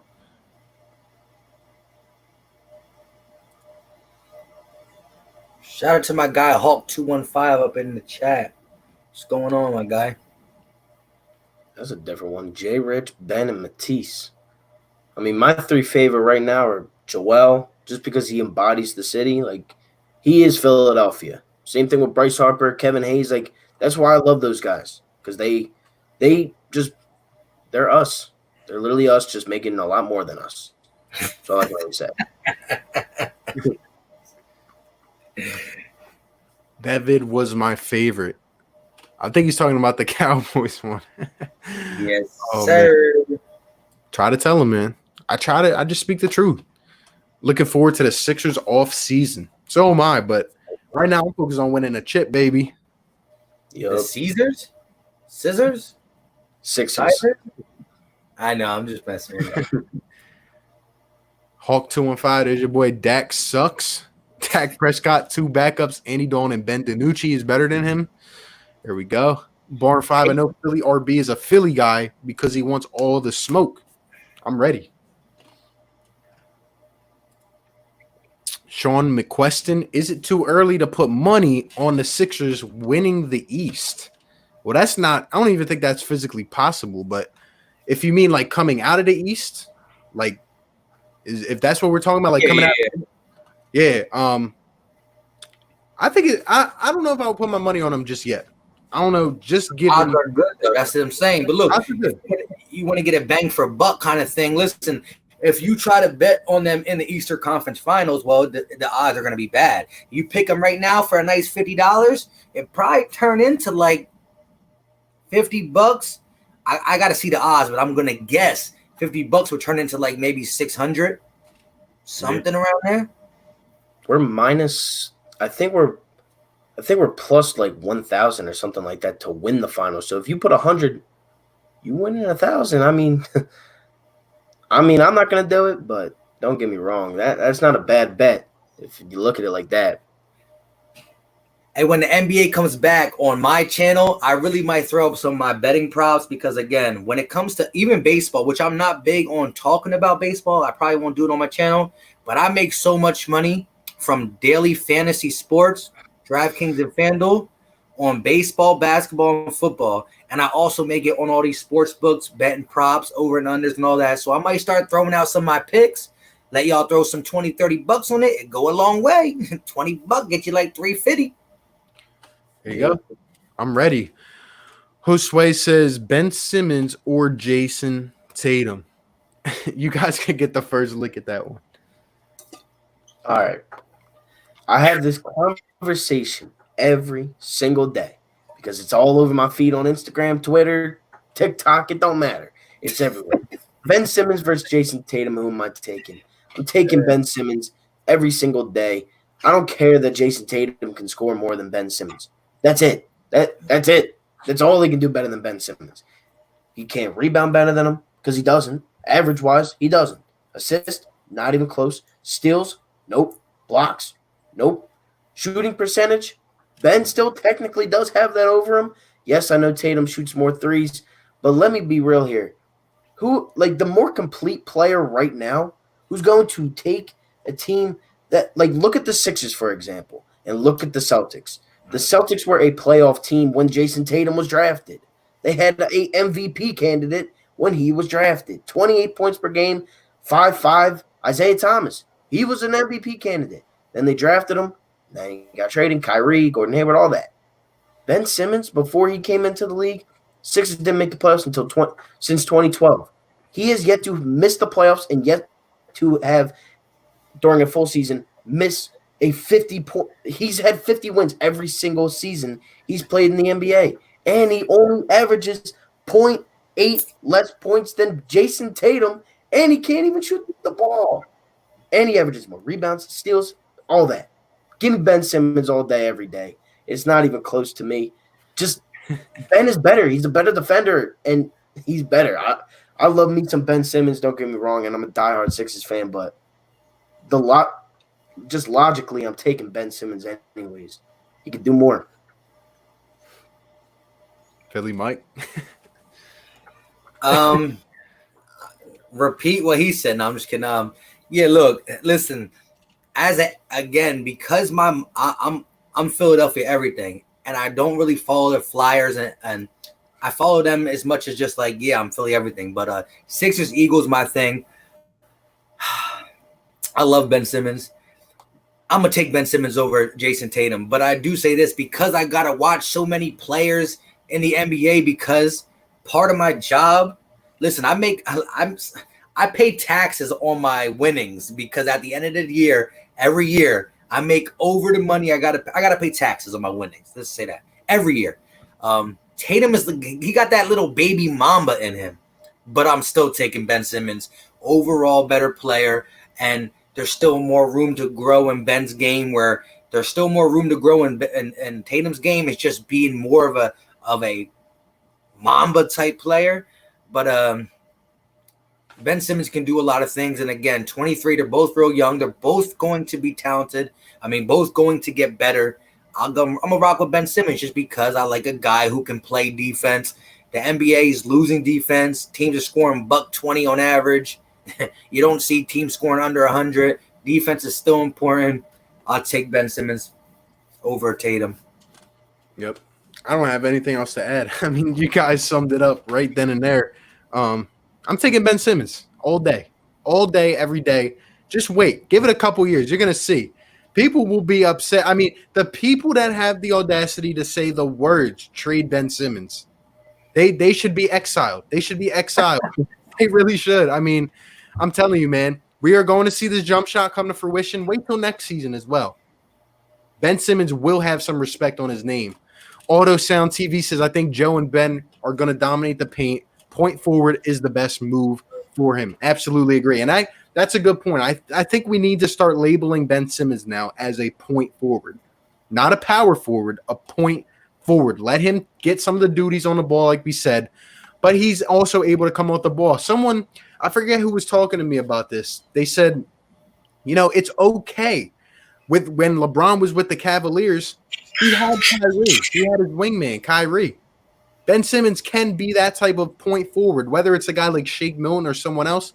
He can play the similar type of role. It's not, he doesn't just have to be labeled or just play the one all the time. He can have that, partner in crime next to him. And I thought that was a good point. But yeah, I mean, I just see so much similarities in Ben Simmons and LeBron's game. And I just think the future is very bright. Talent isn't in question. It's the chemistry and finding where everyone fits. Egos are a big part of that. That's a good point. I mean, I'm not gonna throw that out of the way either. Like, how is Joe gonna feel with Ben down as a presence in the paint? What is Tobias gonna do if he's not getting as many touches as he would like? I mean, that's where the system comes in. That's where the coach comes in and figures out the identity. I mean, I don't know how many more times I have to say that word. I feel like I harp on it every single time, but we need an identity on the team. That is what we need. We can't come out in a playoff game and, Ben Simmons has to take over tonight. Tobias needs to take over. No, we need to have something established, See, I want to say this real quick. I think a lot of the people who are not Sixers fans look at this move as a desperate move, a move of desperation. As me and a guy like DJ Eastwood would say, this was the move we should have been done. Me and DJ Eastwood did a stream when Alex Burke and Glenn Robinson got traded to the Sixers. And that's all we said over there. Back when Trey Burke was on the team, well, Trey Burke just got traded. That's why we call him Trey DMP Burke. We talked about it, and we're both guys that say Ben Simmons is a nasty facilitator. He can play point guard, but at the half-court set, somebody else should have the ball in his hands. It will free up Ben Simmons, bring more spacing on the floor. Not just that, because you get Al Horford. This should have been done, but I understand why it couldn't, because everybody has bosses they got to please. So it is what it is. Yeah. K-Pin, I like this comment. Says, do you guys have anything to say about the disrespect the Sixers get from the sports media? It's either they're a sleeper or they're not getting out the first. Look, similar to how the Eagles were the underdog, played that role, let the media sleep on us, please. This really ties into everything I was talking about with the pressure with Ben Simmons. If teams or if analysts, all this media stuff, if they have shifted their focus off of the Sixers, there will be no expectations. Why not for Ben Simmons to come out and take a jump shot? You know what I mean? Like, let them stop worrying about the Sixers and the negative effects that a guy like Al Horford has had. Let them forget about us going into the playoffs. Talk about Boston. Talk about Milwaukee. Talk about Toronto. Don't even talk about the Sixers. Just let us work in silence. I think that would be the best thing for this team. Yeah, man. This goes for every Philadelphia sport, except hockey this season, which is kind of ironic. But you get hate every single season, every single off season. It doesn't matter. We're Philadelphia. And as, one of the greatest Eagles of all time once said, nobody likes us, and we really don't care. So that's how I kind of look at it like that. I mean, it's just all background noise at this point. It gets under our skins a little bit, but that's just how Philadelphia is. We're going to speak our minds, and that's how it is. Hey, shout out to Sincere Blue 24. I got a guy on my channel who's this kind of the same thing. This is probably a slightly worse. He said, I'm a Giants fan / Sixers fan. How ironic. He said, Jersey for life. Great video. I got a guy who subscribed to me, and when he subscribed to me, I didn't know what video he subscribed off for. His name was The Boys, blah, blah, blah, 1, 2, 3, 4, and whatever. And I'm like, dang, like, he's a Cowboy fan? And then actually, he was commenting on all my Sixer stuff. I said, wow, we got a Dallas Cowboy fan / Sixer fan. And so I was like, what? And now I see a giant Sixer fan. So that's just different, to say the least. Nobody wants to be a Knicks fan. I know that. Man, to be a Knicks fan, yeah, no one wants to be a Knicks fan. They are garbage. True, like they are the worst team in any sport, I think. They have nothing going right for them. They've had multiple picks. They've had multiple players. It's New York. It's Madison Square Garden. How do you still not have a superstar? Come on, man. That's crazy. Yep. They were banking on KD, and now they're hurt. They said KD, Kyrie, and Zion. Knicks 2020. You okay? I predicted it. I said no star was going to go to New York. People didn't believe me. Try to tell them. The Knicks are some version of 2020. Try to tell them, man. Let's see. Josue says, is Ben a top 5 player in the East in your minds? What do you guys think? East? I have to think about it, honestly. The East takes away a lot of stars because they're all out in the West. Yes, it's yes, close. yes. 100%. You think? I think he is. Who? Trae Young, Ben Simmons. You think Ben Simmons is better than Trae Young? No Yes. doubt. No doubt. I'm being so serious. There's literally people that say Trae Young is a lot better than Ben Simmons. No, listen. I've heard people talk about that. I think they're trying to say Trae Young will fit this team with Embiid better because Trae Young and Embiid on a pick and roll would be nasty. You know, Trae Young being a baby Curry who can shoot that three, looking like you know who he reminded me of right when he first came in? The dude from Coach Carter. Timo Cruz. But I've seen like legit lists where like they ranked the top 10 point guards. I've seen this one list. They ranked Ben Simmons 10th. They had Ja over him. They had Trae Young over him. They had Dame 4th. I was like, this list is garbage. And he said, well, he can't shoot, so he's not a point guard. I said, that makes 0 sense. He could do everything better than all of these players on this list. But you have Kemba Walker number 1. So I was like, come on, man. I got Ben at number 3, man. So do I. I have East. In the East, yeah. In the East. So give me your top 5 then, if you got it already. I don't know if you do or not. I mean, the top 3 to me has to be Giannis or Embiid, either 1 or 2, and the other, whichever way you want to put it. Ben at number 3, man. Number 4, I would probably go with Jimmy Butler, just because I view Jimmy Butler as that guy. A lot of people don't. I do. Number 5, man. I don't know. It's either a toss up between Oladipo, maybe Tatum, or I guess I don't know, Middleton maybe. I don't see anyone on the Raptors. I'm not putting Siakam up there. I'm not putting anyone up there as a top 5, but that's my list. I'll take Tatum really over not Siakam. Wait, what? I didn't hear you guys. I said no Siakam, and then Mike said something. I said I would take Tatum over Oladipo. I'll probably take Tatum over Siakam too. Yeah. I don't know. I like Siakam. I mean, another Cameroonian too. I like him, but I mean, you got the first 2 definitely right. I mean, it's Giannis or Embiid. There's no question about that. I think, I mean, I would go Ben Simmons definitely top 5. I would probably go Ben Simmons top 3, honestly.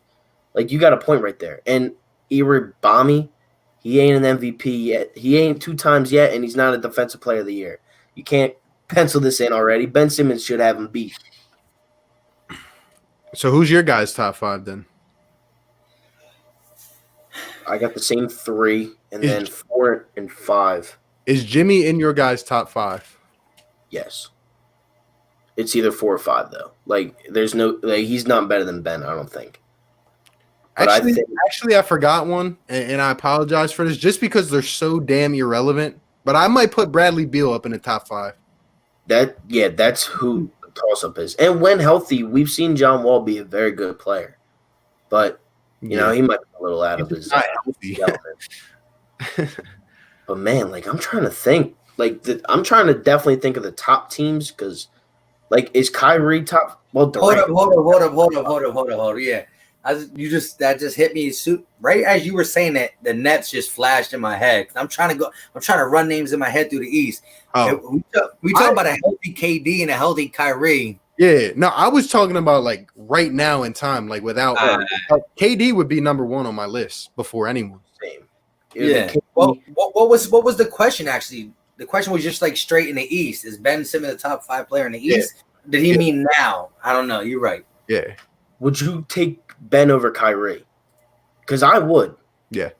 Yeah. Kyrie's a little bit too much of this. He's literally Antonio Brown. He's a spitting image of him just in the NBA.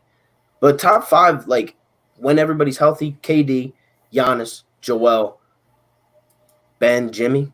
That's probably what I would go. Yeah. Yeah.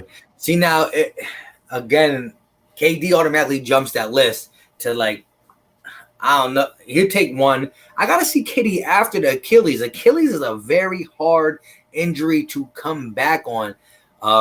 We saw Kobe. It's rough. But yeah, it would be KD, Giannis, Embiid. I still think Ben Simmons slips in there. But I like Tatum. I think Tatum is rounding up my 5th piece. Yeah. Let's see. Before I want to ask you guys about your top 5 NBA players, but I want to read some more of these comments real quick. Eagle season, Sixers should have kept Landry Shamet. I missed that kid, man. He had so much promise. I remember the night before he got traded, like the whole buzzer beater incident, like that was crazy. So bad. That was literally, how was that an offensive foul? I was at that game. I was like, are we kidding? I was like, are we joking right now? It was such a bad call. Empty gyms in the middle of the summer. Yeah, I'll put 50 down on Simmons shooting. I'm there with you, man. I'm all in on it. If he doesn't, I'm gonna be upset, highly upset, and I'm gonna be going off, man. Now, hey, just go back to that note real quick again. What he did in practice, it ain't gonna get any more like practice than Orlando playoffs. Go ahead. BL says, who do you guys think is better overall between LeBron? It's LeBron, not even close in my eyes. I'm taking LeBron. LeBron's better than Giannis. Giannis is going to be the face of the NBA. If KD don't come back fully 100%, it's going to be Giannis. But right now, it's still King James, 23. My guy, Eagle season, Nets will win the chip next season. I don't know about that. I don't know. I got to see how that works. He's a Net fan, though, so what's he going to say that? How about this one for you? Terrence Hamilton, real talk, Cowboys Sixers fan here. It's complicated. Let us know that background. Another one. I was just saying how I forgot his name is the boys 1, 2, 3, 4 or 124. It's a couple numbers after that. He's a cool dude. I mess with him. He's a guy who respectfully comments against the Eagles and messes with my Sixers content. But yeah, so you're not a second person I've seen who's a Cowboys Sixers. Hey, there might be a little club for you guys to join up, and got the Cowboys and the Sixers. I mean, 2 of my friends are Cowboys and Sixers fans. Oh wow! They like everybody in Philadelphia except the Eagles. I wouldn't be able to like really handle stuff. I wouldn't be able to do it, man. Like the amount of arguments we have, bro. Like I'm going to go out with them after this. Maybe it's those fans are the ones that say trade Ben Simmons. Trade Joel Embiid, I mean, delusional. It just comes over to a different sport. Maybe it's just the delusion that kind of, sprinkles onto the Sixer side of things, I mean, now it's making sense. Things are clicking in my head right now. Things are clicking in my head. Maybe it's those are the ones that love Brett Brown. Keep Brett Brown. It's not his fault. Oh, man. J-Rick, Ben's a top 5 player in the East. Yep. Ask him again who his team is. He didn't answer. Yeah, let us know who your team is. This is a good point right here. If you want an identity of the team, who would it be? Ben or Joel? Man, it's a hard one. You guys aren't going to agree with me probably, and a lot of people won't. If Ben Simmons develops a full jump shot, I'm talking about like a regular jump shot. To me, it's Ben Simmons. Right now, Joel Embiid. Yeah. Yeah, if the 5th, we all be, you know what I mean? Right now it's Joe, but it could be Ben. Let me say this: both Joe and both Embiid and Ben need one thing around them: shooters. You know, the same way the Bucks built a bunch of shooters around Giannis. The same way Giannis got a bunch of shooters, Ben would need it, and so would Joe. So you could build the same team and plug and play them. You just got somebody who can run the floor and play down low, and then someone who can just play down low. But you see Ben's Embiid, he can shoot a 3. He can pop out and hit a 15-footer. But right now, listen, if it comes down to do or die, you need a bucket. Who do you feel most comfortably just getting it? Joel, you know? Yeah, Joel. I love Ben Simmons. He's 23 compared to Joel. And again, a 7-footer with bad knees or a guy who's the Energizer Bunny. So Ben Simmons is going to be able to be on your team for the duration, long term. Because Joel Embiid, honestly, and he's my guy, he only got about maybe 5 more years of something before he starts to really tail off because his weight, his height, his diet, his bones, all that stuff. Yeah. A good question. I would say just as a overarching answer, I'm glad that we have both of them. I mean, it's not every day that you find these two guys on the same team. It's really not. Like, look at it this way: 2 top 5 talents in the Eastern Conference, 2 top 3 talents in the bubble in the Eastern Conference right now. He said in the bubble because KD ain't in the bubble. I mean, this team, we're built for long term. We're built for a championship. Yep. Ben's the second best Eastern Conference player to Joel Embiid. There you go. Over Giannis. 76er universe. He lives on that soul universe. Hey, it's getting hot up in here, man. Sheesh. I'm in JB. Just his attitude and his will to win. That's what we have needed. I'm telling you, that is what we missed most, more than his skill set. I mean, obviously, he's going to be the guy to hit you the late shot, but it's just his will to win, just holding everybody on a high standard. That's what I miss about Jimmy Butler. It was just a different attitude. 100%. Top 10 talent. I'll agree with that. Hey, yo, shout out to the Sixers universe. I'm going to check you out, my guy. I know Superhero 18. I'm going to check him out. Yeah, that my guy Superhero 18. I'm still gonna call him Superhero 18 just because it's my guy, but he's been up here since like my first big Sixers video that just went off. Like, he's been my guy. He always brings awesome insight on the post games and everything. Man, he's intelligent. He's intelligent, and that's why I'm glad he got a channel. Yep. Durant is in the East. There you go. Who do you think is the best overall between LeBron, Giannis, and Simmons? Don't be biased. Same answers before. LeBron. I'm gonna be honest with you. Ben Simmons and Giannis should not be in the same conversation as LeBron. First of all, Ben Simmons is LeBron without a jump shot. Facts. Yeah. There's no cap in that. They do everything the same. Come on now. Just don't shoot. And again, LeBron can get hot from 3. He can get hot from mid-range. He's not the most consistent, but he can do it, and he does it. So, it's wild. Yep. Bradley Beal deserves to be on a relevant team. Yeah, I don't know if it's going to happen. They're giving us top 5s here of the East. Giannis, KD, Kyrie, Ben, and Jimmy. Yeah, he's a Nets man, so it makes sense. That ain't it. Joel Embiid got to be in it because it's really him. Oh, wait. I didn't even see that you didn't put Joel on his list. Eagles season. Whew. That ain't it. Kyrie's not better than Ben or Jimmy, and definitely not Joel. Kyrie will not be on your team by the end of next season. I guarantee it. He's going to run himself out of the NBA by the age of 32. I'm telling you. He's like 20. Who do you think the Nets are going to get? Mark Jackson or Ty Lue? I heard they're trying to get one of them too. I think they're going to get Ty Lue. Mm-hmm. I hope Ty Lue. I kind of want Mark Jackson. No lie. Hold up. Wait, this is the NBA one. LeBron, Giannis, KD, Steph, and AD. Hold up. We're going to talk about the top 5 NBA guys, but a couple people answering some questions before. Terrence Hamilton, all he says is LOL, and I'm fine with that answer. about liking the Cowboys and the Sixers. There was a couple others I wanted to see. Hold up. J. Rick says, I'm an AI fan. My fave player of all time. Growing up, seeing him kill with no help. Greatest 6 foot and under player ever. No discussion. I have nothing to add on to that. That's facts. My guy Derek says, hey, Philly boys, how y'all doing? RB, what percentage is Simmons shooting from 3 in the bubble? Well, given the fact I don't expect him to come out and shoot 8 times a game from 3, I'm telling you, I think he's going to shoot 35% at least. I do. Because I think he's going to make most of them that he shoots. They're going to be wide. Might shoot 100. Might make one and never come back. Yeah, game 7, Eastern Conference Finals, game on the line. They leave Ben Simmons open from the corner.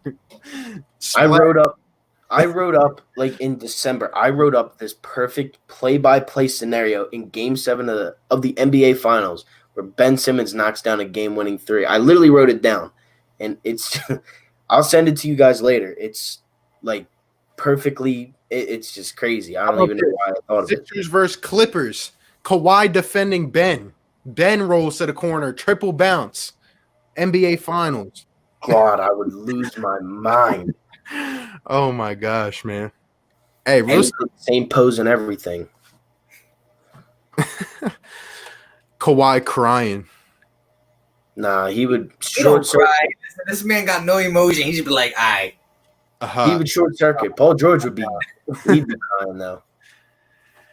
Sixers universe, damn, this is a tough one. If Ben has a jumper, before I didn't treat Ben as someone who could get his own bucket, therefore putting players around him would be hard. If Ben takes a position, runs with it at the 4, I think he could be one of the greatest 4s of all time. Yeah, I mean, he could be one of the greatest players. I'm not even going to look at him as a 4, just one of the greatest point forwards. I mean, would you rather have Ben Simmons or Dame Lillard? It depends. For me, it depends who's around me, but I'm most likely going Ben Simmons. If you're starting a team and they're your first pick to players to pick, I'll take Ben Simmons. Yeah. But because then you can fill with some shooters. You don't need to have superstars. You just need some shooters. But Dame Dallas is dirty, but I'll still rock with Ben. Again, if it's my first pick, I don't have no team yet. You got to pick your point guard first. I'll take Ben because then I'll load it with some shooters. Hey, hold up. We got the Nets squad up in here. My guy, Philly Notion, who's another Nets fan, by the way. What's going on, bro? Ben Simmons is going to get bodied playing power forward. Fly, Eagles, fly, though. I'm sorry, Notion. I'm sorry. This is where we have to disagree, man. Hold up. Let me say this, though, real quick. Oh, go ahead and hit the super chat. Appreciate the super chat, my guy. We're going to get back to your comments. It's all love, fellas. The virus messed up Brooklyn season. No, I mean – you guys have about 3 active players on your roster. You guys signed Michael Beasley, and he can't even come because he got the virus. I mean, Brooklyn should call up one of these teams that are out of the playoff contention and say, do you want to fill in for me? We don't have a roster. We'll take our talent to next season. But I appreciate the super chat, my guy. Philly Notion, you spelled Kyrie wrong. You spelled it COVID. It should be Kyrie. Kyrie messed up your season because that man's head's all up everywhere. Look, man, the Brooklyn Nets should not even be playing in this playoffs, man. That's what I'll leave that at. Really at this point. Hey, I just want to talk on the fact that he says Ben's going to get bodied by power forwards.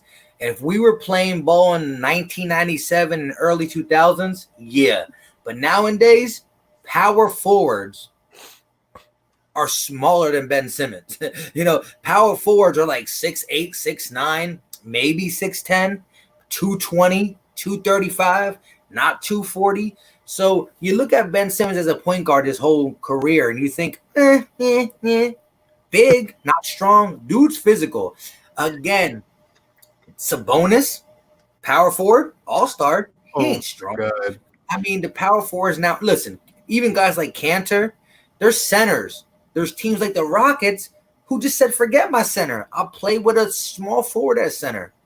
Like, the league is smaller. That's where we made a mistake. As the league goes smaller, we got bigger. Didn't work. Spacing, small. Draymond Green is like 6'9", 6'10", and plays center sometimes. So Ben Simmons can handle the body on the block. And guess who's behind Ben Simmons if he does get beat? That dog, Joel Embiid. Yep. You know what I'm saying? But appreciate you, Philly Notion. Hey, I agree with everything that was just said. I got to get to this comment just real quick. My guy Derek says, RB, I'm in a pickle, man. I'm talking to this girl. She's cute. She likes sports, thinks like me. She's the full package. But here's the issue. She's a Cowboys fan. What do I do? Derek, get rid of her and never talk to her again. Oh, treat her like the playoffs. Treat her like the playoffs. Take her out and then never come back. Derek, in the biggest moments, she will do exactly what the Cowboys do. She will disappear. I mean, get rid of – save yourself the trouble, Derek. Save yourself the trouble now. I mean, imagine trying to talk football. We're going to the Super Bowl. Book the tickets, Derek. Dang. I used to date a Cowboys fan. Oh, no. Oh, no. So y'all still dating? Huh? Are y'all still dating? No. Nah. Makes sense. She was only 500, like their season, 8-8. Ooh. Oh man, but I I'm joking around, Derek, but man, I just wouldn't be able to communicate with a Cowboys fan. I'm sorry. Like, it's just me, but well, he can't be as mad. He's a Colts fan, so it's not going to rub him the same way it would rub someone like us. So true, but at the same time, the delusion just carries throughout the NFL. The delusion, but it depends what kind of Cowboys fan. That's what I'll say. Hey, wait, why you got Philly Notions comment up? He commented again. He said Ben is too soft for the 4. Yeah, y'all got it right now in Brooklyn. Wait until KD salute. So KD suited up, and I want to hear that same energy again. KD, listen. Kevin Durant can play the 4 sometimes. Ben Simmons is not more physical than KD. Get him out of here. KD's a better player, better scorer. But see, now in day 4, Kevin Love, I mean, listen, there's so many 4s that Ben Simmons is either going to be as strong and faster or a little bit weaker, but a lot faster. So I'm telling you, 4 has changed. It's not Tim Duncan and Robinson no more. It's not that no more. They're not dominant like that. The 4s, Tatum can play 4. Like, it's a small ball. Hey, real quick, my guy Ja_76, Siakam or Ben Simmons, just found this channel good so far. Appreciate you, bro. Means a lot. It's Ben Simmons every single day of the week. It's not even close. Sorry, It's got to be Ben Simmons. Eagle season, go Nets. What is this, top 5 right here? LeBron, Giannis, Siakam. Hey, we're going to get to the top 5s in a second. We're going to get to the top 5s. Sean says, if you could bring back any player from the process right now, who would it be? I like Rocco. I'm sorry, I can't bring Rocco back. I'm not as big on Rocco as the others. Man, I don't know. They were bad. You know what? Actually, one guy I would bring back though, as a cheap alternative who could be a backup big man on the bench, maybe Nerlens Noel. Maybe because he's doing. Maybe he's a backup point guard. He's definitely. Go ahead. No, I was just saying TJ. That's who I would probably go. Either him or Noel. Nah, because Noel's playing great minutes. Was playing great minutes behind Adams over there, so he could be your cheap version of Al Horford. Yep, I agree. Our interim coach's record is 100%. Yeah, wait to see how long that takes. One day into the 8-game season. I mean, the Nets, are they even going to have a roster to suit up, really? I mean, do I have to try out for the Brooklyn Nets at this point? Like, that's crazy. But yeah, like Philly Notion, my thing is with this, I love KD. He's my favorite non-Philadelphia athlete of all time. He's a little boy. Come on, he's a string bean. He's literally called the Slim Reaper. He ain't beating Ben Simmons on the block. Ben Simmons would body him. It's just that simple. Like, he's stronger than him. And I love KD, but nah. Ben needs to get that jumper wet and quit being scared to pull up trash. Hey, you're gonna find out real quick. Ben starts shooting the ball. This team is gonna be. It's gonna be every team's worst nightmare, man.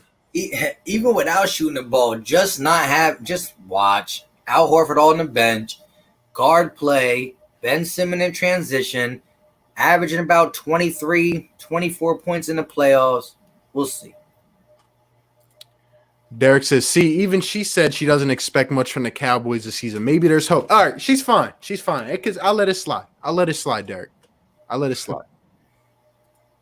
He'll be wide open and pass it up. Yeah. Really, you got to look at the entirety of his game, though. I mean, he hasn't even turned 24 yet, and he can do so much for you. He starts knocking down the shots. Man, it's going to get scary in the East. I'm telling you. Yeah, but LeBron's done that too, man. I've seen LeBron pass up on open shots. It's all about IQ. It's all about if Tobias Harrison is playing a guy like Fred VanVleet, I'm taking that Tobias matchup every day. Hold up. Let me check the 4K. Check. Belt. Check. You know what I mean? We're paying 4 guys max contracts to play 2 positions. Elton and Brett can kick rocks. Philly Notion has a nice female pose pic. There you go. I'm going to let y'all sort that one out in the comments. Yeah. Ben's one of the most versatile defenders in the league. You're not going to stop a guy like KD. You can only hope to contain him, and Ben can definitely contain him.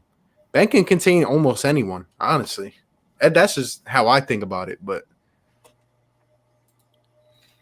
it's okay to max 2 forwards, and you can max Embiid. Just the Horford max was a crippling franchise mistake. Yep.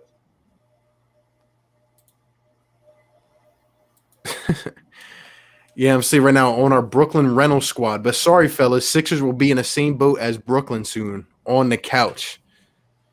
I mean, the Nets shouldn't even take the trip out to Orlando, to be honest. Right? They literally might be in 9th place.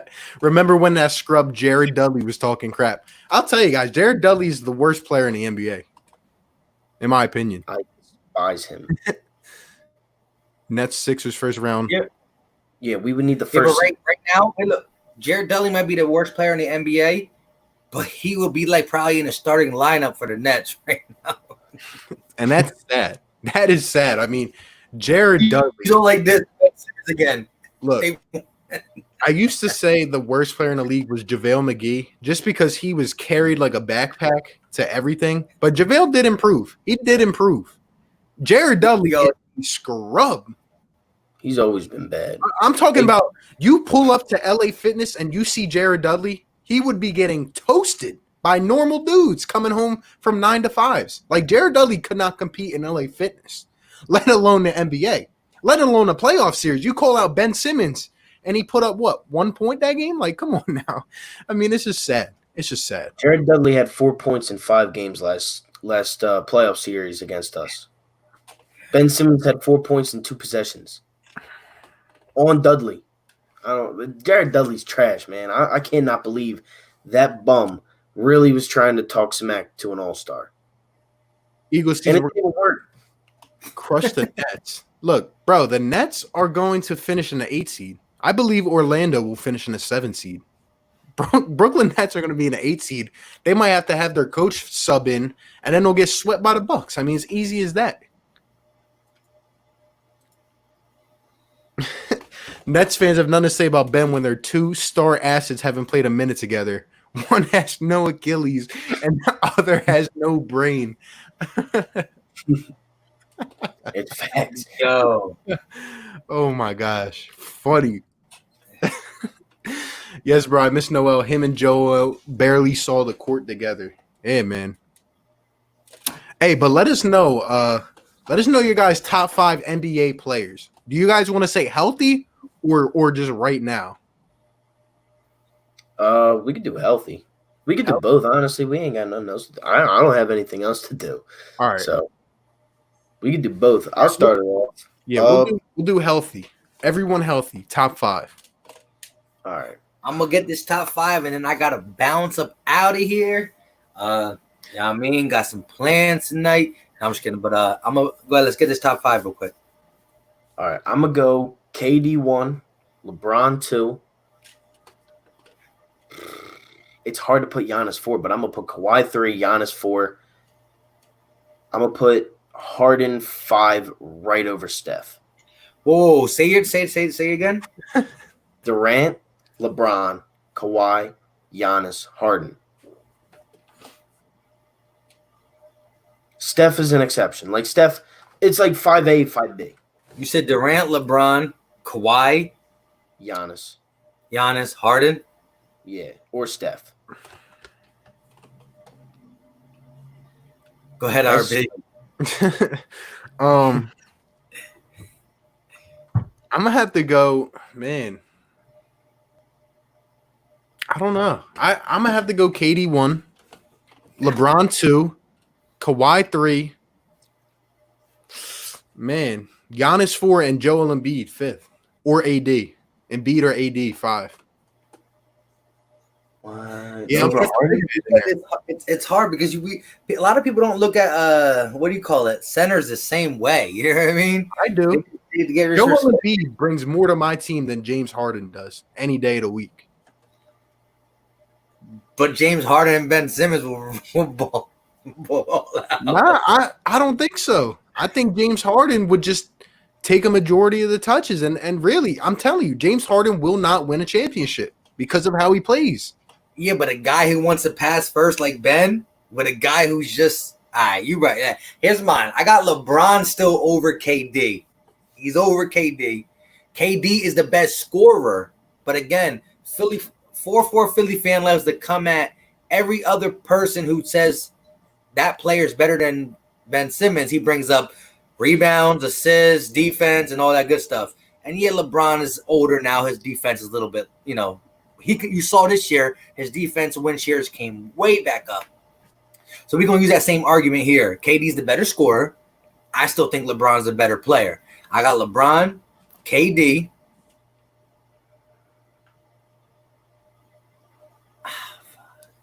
I got Giannis. And not because Kawhi's not better, but Kawhi's on a minute restriction all the time. And even in the bubble, he's going to need to be on a minute restriction because that knee is just not right. And it's only going to get worse as he gets older.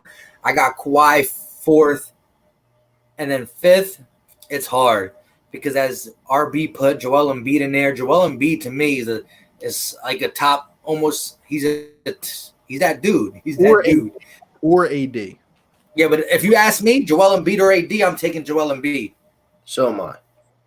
Yeah, I definitely am. AD is really good. I think AD might be a little bit better outside. AB's better outside the paint. Joel Embiid's better inside the paint. But I think Joel Embiid is closer to AD's outside of paint game than AD is close to Joel's inside of paint game. So it's real close. I'm taking Joel though. And look at the matchups. If you look at the stats when Joel Embiid is playing Anthony Davis has never put up over 23 points against Joel Embiid. Joel Embiid has put up 30-plus points every single matchup. That's why he's better than Anthony Davis. So I got LeBron, KD. I'm going Giannis and then Kawhi because of Kawhi's condition. And then my 5th player, it's rough, man. I want to put Embiid in there, but look, I'm a big Harden fan. I think D'Antoni hurts him because D'Antoni team is never going to win because it's too much run and gun. I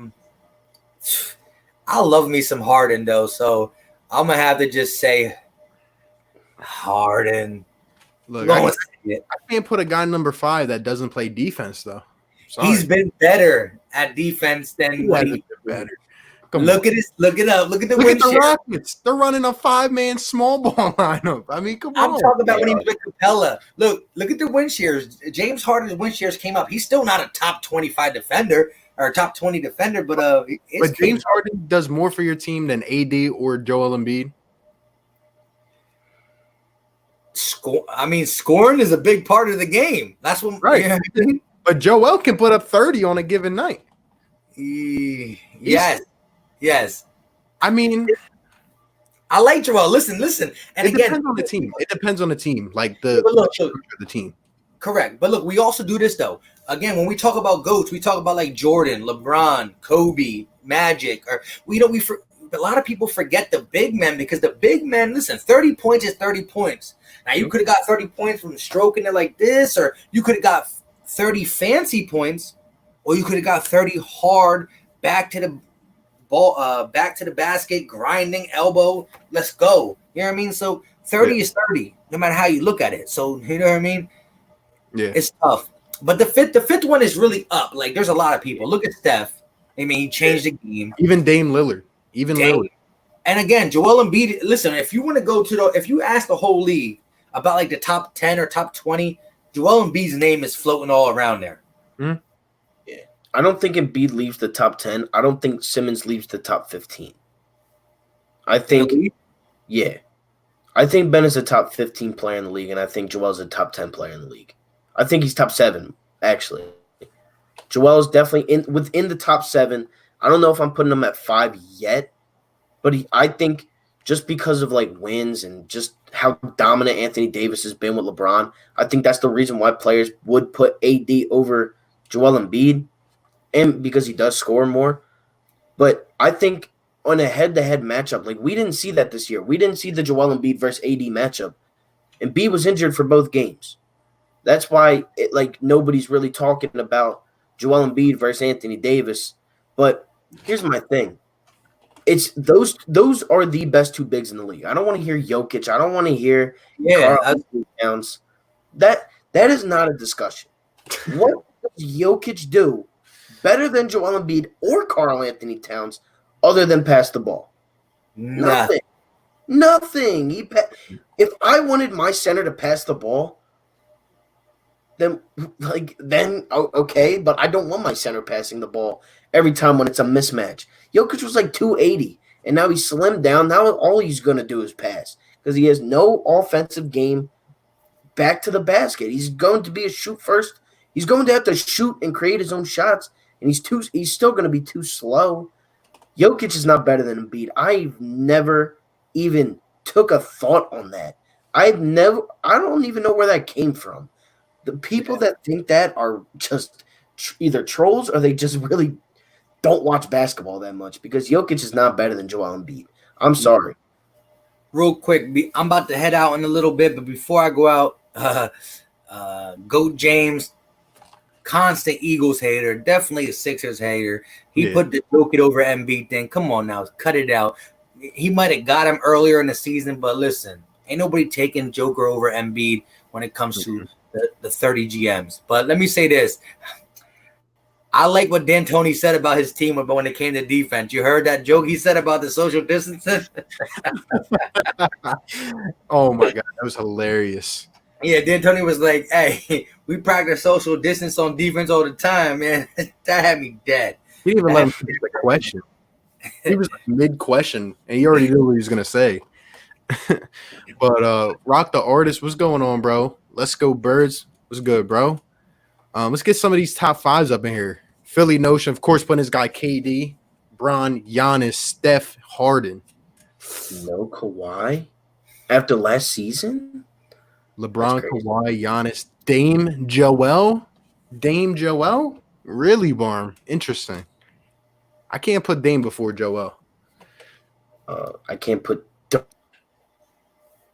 or at least not KD. Under Kawhi, Giannis, Dame, or Joel. Or Durant's in my top 5. Top 2. Top 5, KD, Kyrie, Spencer Dinwiddie, LeVert, and DeAndre Jordan.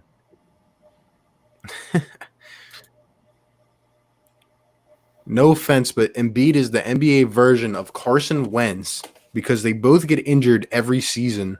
Kobe was one of my mom's favorite NBA players. Rest in peace, Kobe. I don't know if you can compare Joe and Carson Wentz, though. I mean, yeah, different. I mean, he's still always there. Yeah, he always has a problem, Joel. Listen, Carson going to be healthy in 2020. We got to wait and see, but he was healthy for 16. You know what I'm saying? He didn't break his arm, his back, his leg, a ligament, a hamstring. It was a concussion on a cheap play, so we got to wait and see. On this note, I'm going to let RB and 4-4 Philly fan continue. Shout out to my guy, Be More Philly, a.k.a. Charles Smith, jumping in the chat. What's going on, my guy? I'm about to get up out of here. Hey, Do you have a response to this? I just see this comment was going off what you said. Yeah. How come Jokic, who is the best player on his team, is doing better in a harder conference than Embiid, who is the second best player on his team? Well, here's the straight facts.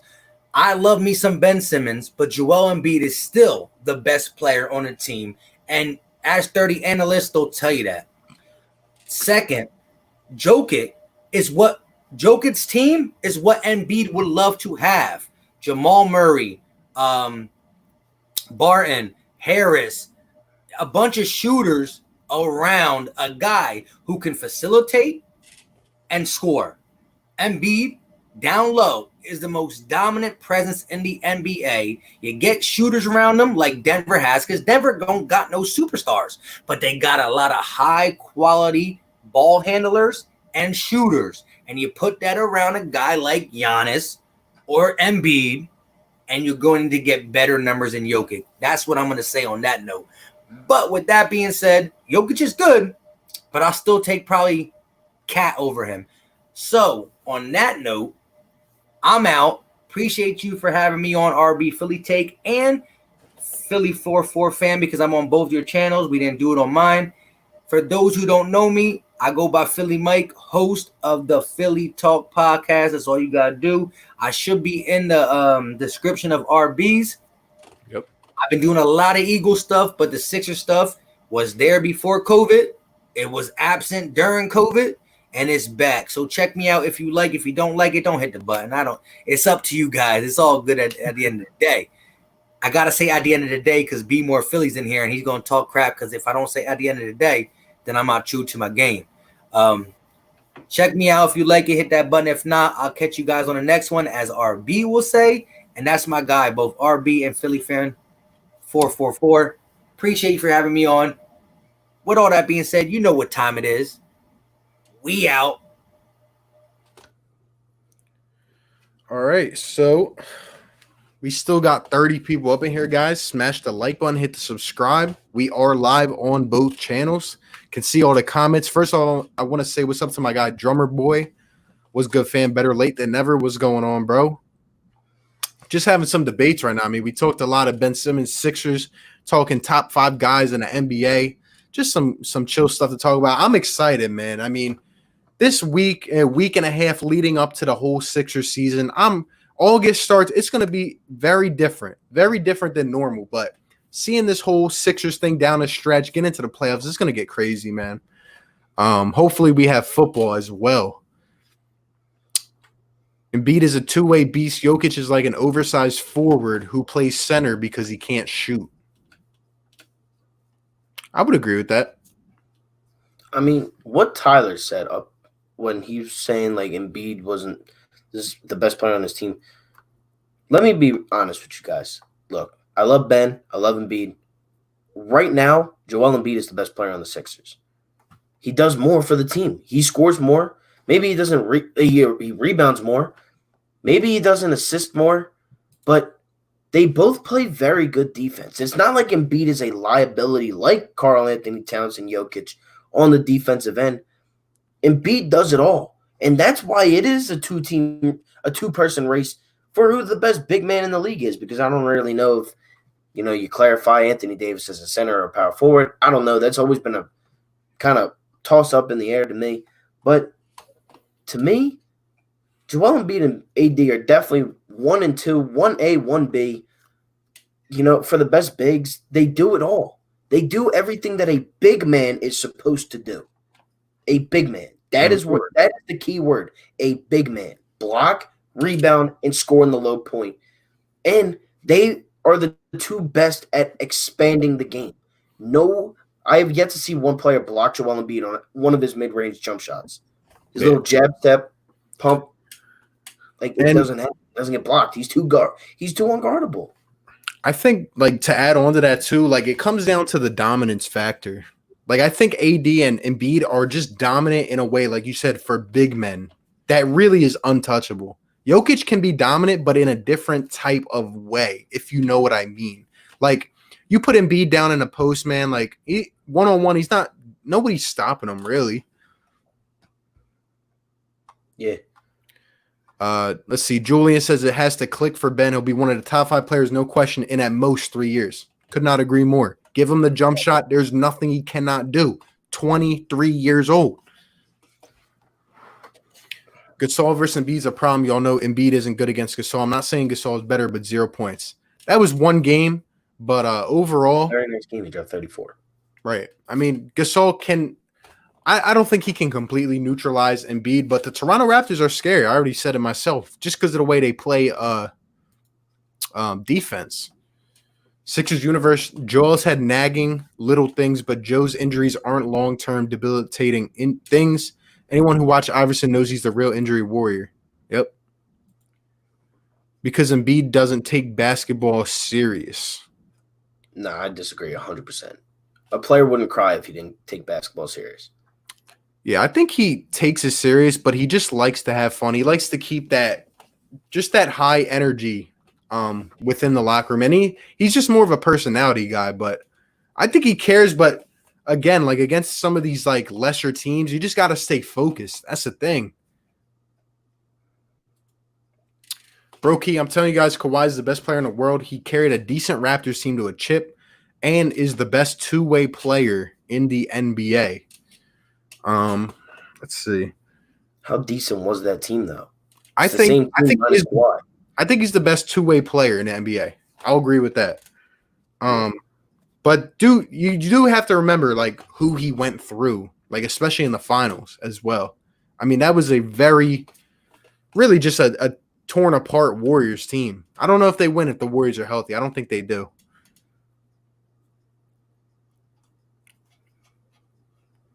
Let's see. Hey, appreciate my guy, Philly Mike, Philly Talk Podcast. Yo, what up? What happened to that other dude? JK, appreciate Be Easy. Hashtag Philly. PS Joel and Ben gonna be playing gonna ball playing the 4 and 5 with an extra shooter. Appreciate my guy, Philly Talk Podcast with the super chat. There's his channel if you guys want to go check him out. Hit that like, hit that subscribe, man. One of the best Philly creators for sure. Appreciate you, my guy. Yeah. Before we start getting into anything else, just so you guys know, and if you haven't already, I'm going to say it because I don't think we have in a while. Make sure to subscribe to both of our channels and Philly Talk Podcast. You know, I'm on the road to 1K. RB's on the road to 3K. That is crazy. He's popping off right now with his great reactions to Dak Prescott not getting paid. Sixers are coming back. I cover all 4 sports: Phillies, Flyers, Sixers, and Eagles. Eagles and Sixers have been the primarily, the number 1 topics of my channel. But, if you guys could hit that subscribe button for me, I'm trying to hit 640 by the end of tonight. If you guys could, just take the time, hit that subscribe button. Only takes a second. And do the same for my guy RB. If you're from my channel, appreciate it. Yeah, no doubt about it, guys. Let's get him to 1K. I mean, one of my dudes right here. When the whole quarantine started, he had about 100-something subs. I had like 300, 400. We've just really taken this to a new height, and we have a lot of time and just really a lot of room to experiment with. A lot of great things are coming. And if you guys like talking sports, like don't ever be afraid to start a channel and just give your passion, speak your thoughts. Because we are just examples of it. Like we just like talking sports and keeps growing. So we do appreciate all you guys. But yeah, go ahead and hit that sub, man. Get him up to 1K. He's been working hard. He drops a video every single day. Yep. Let's see.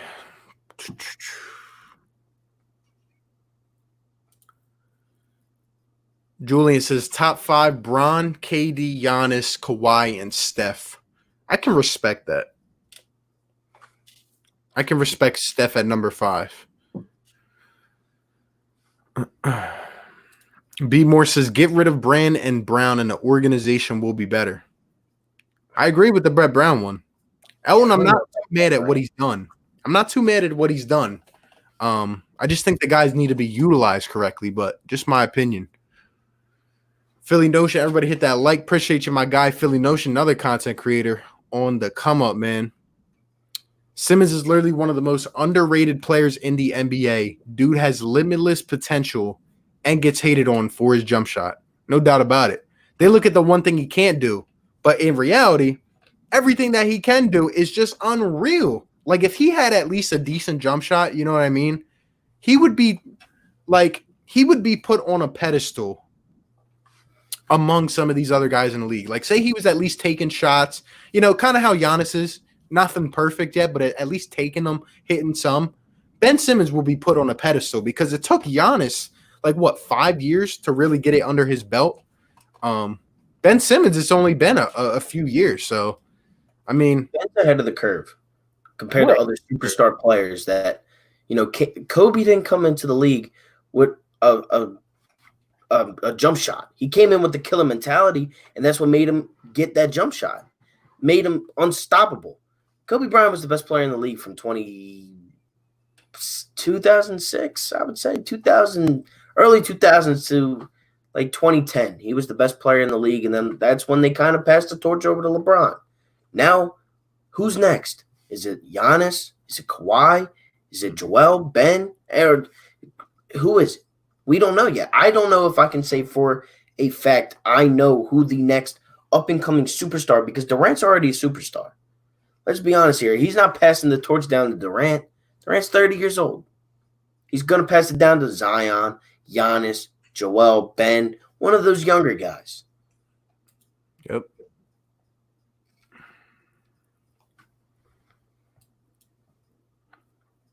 If you had to trade, who would you trade for, Simmons or Embiid, and for who? I'm not trading either one.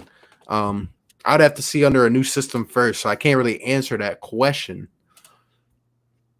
Joel Embiid and Ben Simmons have excuses for being the 6th seed. Jokic wasn't injured for a good chunk of the season. Good point. I think his coach is also better too. Mike Malone is a very good coach. Yeah, and he built that team from basically nothing to top 2 in the West last year. Yeah, and if Jokic was clouded by Al Horford in the paint, I mean, he wouldn't be doing nearly what he's doing. Yeah. Y'all got Simmons playing the power forward like the Eagles got JP playing guard. Sounds like desperation. Nah, it's not desperation. It's actually smart for the scheme of the team. You'll see in the playoffs, man. It's going to get scary. I'm hyped, man. I'm actually really excited for Ben Simmons to play the 4. Yeah. I mean, I honestly I was like even keel about it. I was like, you know, basketball coming back, going to see the same old thing. But now this whole Simmons thing, moving him, and the whole really the whole jump shot thing has just given me like a surge of energy. Like I can't wait to see the in-game action. So I'm excited. Be more. The question is, who can be missed? The team performs better when Embiid is out when they do when Ben is out. True. Okay, but here's the thing. We've seen that. Yes, Ben Simmons has played very, very good basketball when Joel Embiid is out. Ben Simmons needs to play very good basketball when Ben Simmons is out. Or other way around. Ben Simmons needs to play very good basketball when Joel Embiid is out. He needs to. He is undoubtedly the second best player on the team. It's not even close. RB, you looked like you were about to step in the octagon last video. So hype. Hey, that is how this whole thing has me feeling. I'm telling you, because I love me some Sixers. I'm sure you know. You've been on my channel for a long time. Back before, you know, I had a couple hundred subs making Sixers post-game reactions. We haven't even, like, I'm telling you, you have not seen the best of me yet. I'm going to get absolutely insane when these playoffs start. I'm telling you, if Ben Simmons is hitting jump shots, man, it's going to be something crazy. It's going to be something crazy. Philly Talk Podcast road to 5K. Get my boy to 5K, man. He's been grinding. He was at like, what, 1 point something K when the whole thing started, 2K. Crazy. We were all a lot low. Like, I was literally at 165 subscribers. When quarantine started, that was 4 months ago. Guys have been going crazy. We're at 632 now. Crazy. Let's see. Raptors team added a lot of young players off the bench that are balling. Yeah, but Brokey, let's be honest, bro. Even though you're a Raptors fan, like, they should not be where they're at. How many wins do they have? Hold up. 46 and 18. You cannot tell me a team with Pascal Siakam as the number 1 option and Kyle Lowry running point should be the number 2 seed over a team with the talent, the caliber that the Sixers have on his roster. It just should not happen. It just should not happen. I mean, we were talking about the Raptors and the Heat as potential like 8 seeds coming into the season. For real. I had the Raptors 7 and I had the Heat 8. I had the Pacers 4. Yep, so did I. I had the Sixers 2. I think I had the Bucks 1. Celtics 3. Appreciate that, my guy. Yeah, I got Drummer Boy. Appreciate him a lot, man.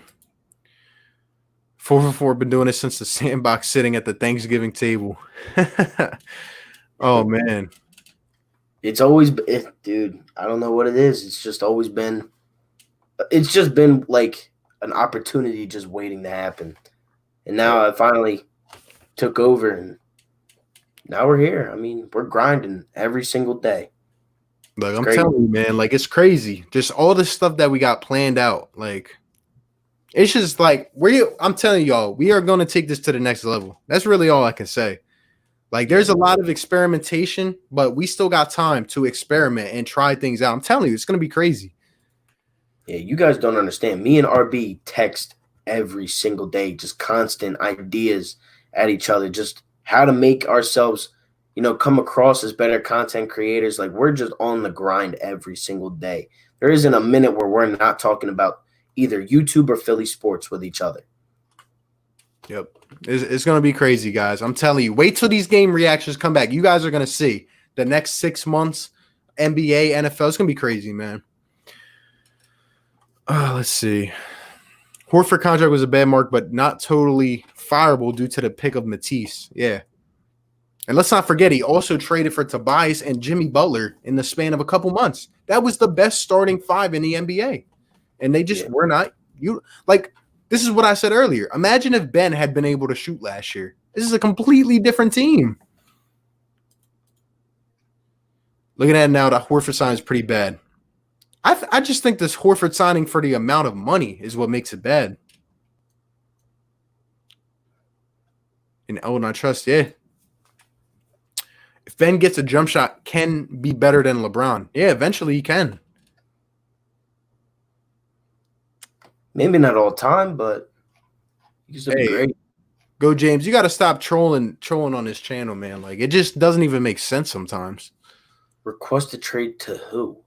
And for what? Like, where is Ben going that he's having better? That he's going to be better than where he is now? Golden State? Okay, what does Golden State have to give up? I mean, this is the same guy that told me that Ben should play alongside LeBron. So, I mean, I can't really take his word for anything.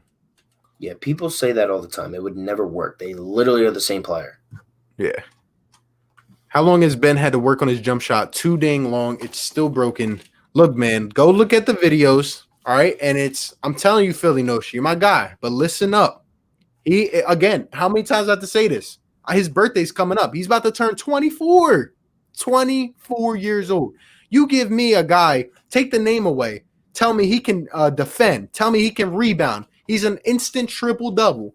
Tell me he can play on the ball. Tell me he's a 7-foot point guard, for crying out loud, who's one of the fastest guys in transition in the NBA. His jump shot just isn't fully complete yet. And you tell me he's not even 24 years old yet? I'm taking him every single day of the week to start my franchise. You know who that is? Russell Westbrook. Literally a younger Russell Westbrook, but better. But he's Westbrook was not getting triple-doubles. He's 7 feet tall. Yeah, he's a better defender than him too. He's guarding point guards, just small forwards. He's better. Every single game, Ben Simmons is guarding the best player. And I've been coming crazy with the stats today. Not a single top 10 player that we have said today has had an over 40% shooting percentage against Ben Simmons this season. LeBron, you want to know what that is? 25%.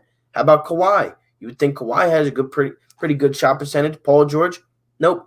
13 for Paul George and 26 for Kawhi Leonard. So I don't want to hear that he's not a good defender, that he's trash. Ben Simmons is far from trash. Let me get that out of the way. Outside of Kevin Durant, Ben Simmons is better than every single player on that Brooklyn Nets team. And same thing with Joel Embiid. We are the better team. Yep. You just have Kevin Durant, who might not even be the same. Yep. And a guy that got hit like I don't even know what's wrong with him. Yep. Martin Santiago, my guy, man. So just got on here. What up, RB? And 4 for 4 Philly fan. My guy, what's going on, bro? Just talking. We talked some Sixers. We're just talking some casual NBA. Probably get up out of here in 15, 20 minutes or so. But just talking, man. Just chilling, having a good Friday night. Hope you're doing the same, man. Shaman and Matisse, Sixers had no business getting either of those guys, but we did. Yeah, they were both steals, in my opinion. I like Shaman a lot. I mean, Shaman was a guy to me that could really take Ben off the point if he wanted to. You want to put Ben at the 4, have Shaman run the 1? I mean, dude showed me he could do it. I mean, the thing is, though, Elton Brand didn't even draft Landry Shamet. Brett Brown did, because that was like right when we fired Colangelo. Brett Brown was in charge of that draft. And we got Landry. Good pick to me. I mean, obviously he's not here, but look who we have now. Tobias Harris. Yep. I love this team. I don't think we have a shot this year's chip. Clippers, Lakers, and Bucks. If someone gets sick, then the Sixers have a shot. Yeah, I just think it's going to be a weird, like, circumstance kind of year. Like with the Lakers, for example, you know, Avery Bradley's not playing. Rondo broke his hand already. I mean, there's just certain things are going to happen. I feel like some guys might even get sick during the whole 8-game regular season or whatever. It's going to be weird. I mean, there's no other way to put it. It's going to be weird. I think anyone has a shot, really. Oh, wait, my guy, Manny Montoto, what's going on, bro? Appreciate you being up in here. Sixers universe, will you stop it? Even if Ben's jumper doesn't show out in Orlando, our team has 100 times better future than the Nets. It's true. Yeah. Durant's 30. He ain't 24. Yeah. He's 30. How much long? And he's had a very bad history with his ankles and with his legs over the past couple of years. Yep. Are you talking about me or Philly Mike? Because my channel's 4 for 4 Philly fan. Yeah. It should be in the link in the description. Yeah, in the description down below are the channels. Yeah, I'm streaming it on my channel too. He would be better off playing somewhere else. You need to stop, Goat James. Stop. Where? The Lakers. Julian says last year's Ben and Joe offensive rating was one of the best in the league. This year, it's It's not Ben and Joe. It's the team around them. Yeah, man. I'm telling you, I miss Jimmy Butler. I miss him a lot. And it's not just the team around him. It's the type of system that's implemented. So can't wait to see Shake at the point guard position. I'm expecting big things. Don't tell me either Ben or Joe's a problem. It's not. They're not. People that say that just don't like really understand, or they're just trolling, honestly. Can you two stream the Phillies games? I doubt I'm gonna be streaming a Phillies game. That'd be a long stream, but it'd be like 4 hours. Yeah. Look, I definitely cover the Phils, and I will definitely be making a video every day on them, as hard as that's gonna be. But there's just not like as of right now on my channel, like I kind of know where my subscribers stand and where they come from.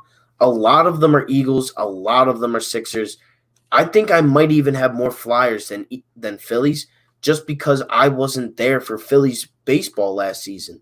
I was only there for the very end of it, and you know there wasn't much to talk about. What, Joe Girardi? I had a lot of views on that video a couple months ago, but I had a really bad camera. I was in my old house. I mean, maybe once in a blue moon, if I get a lot more Philly subscribers, I will be able to do that. But I mean, as of right now, just on the situation of how my subscribers kind of stand, I don't know if I could talk Phillies baseball with my subscribers for more than an hour. You know what I mean? Like, it's not that I can't talk Phillies baseball for hours on end, because I can. I could talk about all my teams. But I don't know right now if with the subscribers and how it kind of stands out with the Eagles and the Sixers, if I can do that just yet. But I will in the future, I'm sure. Yeah.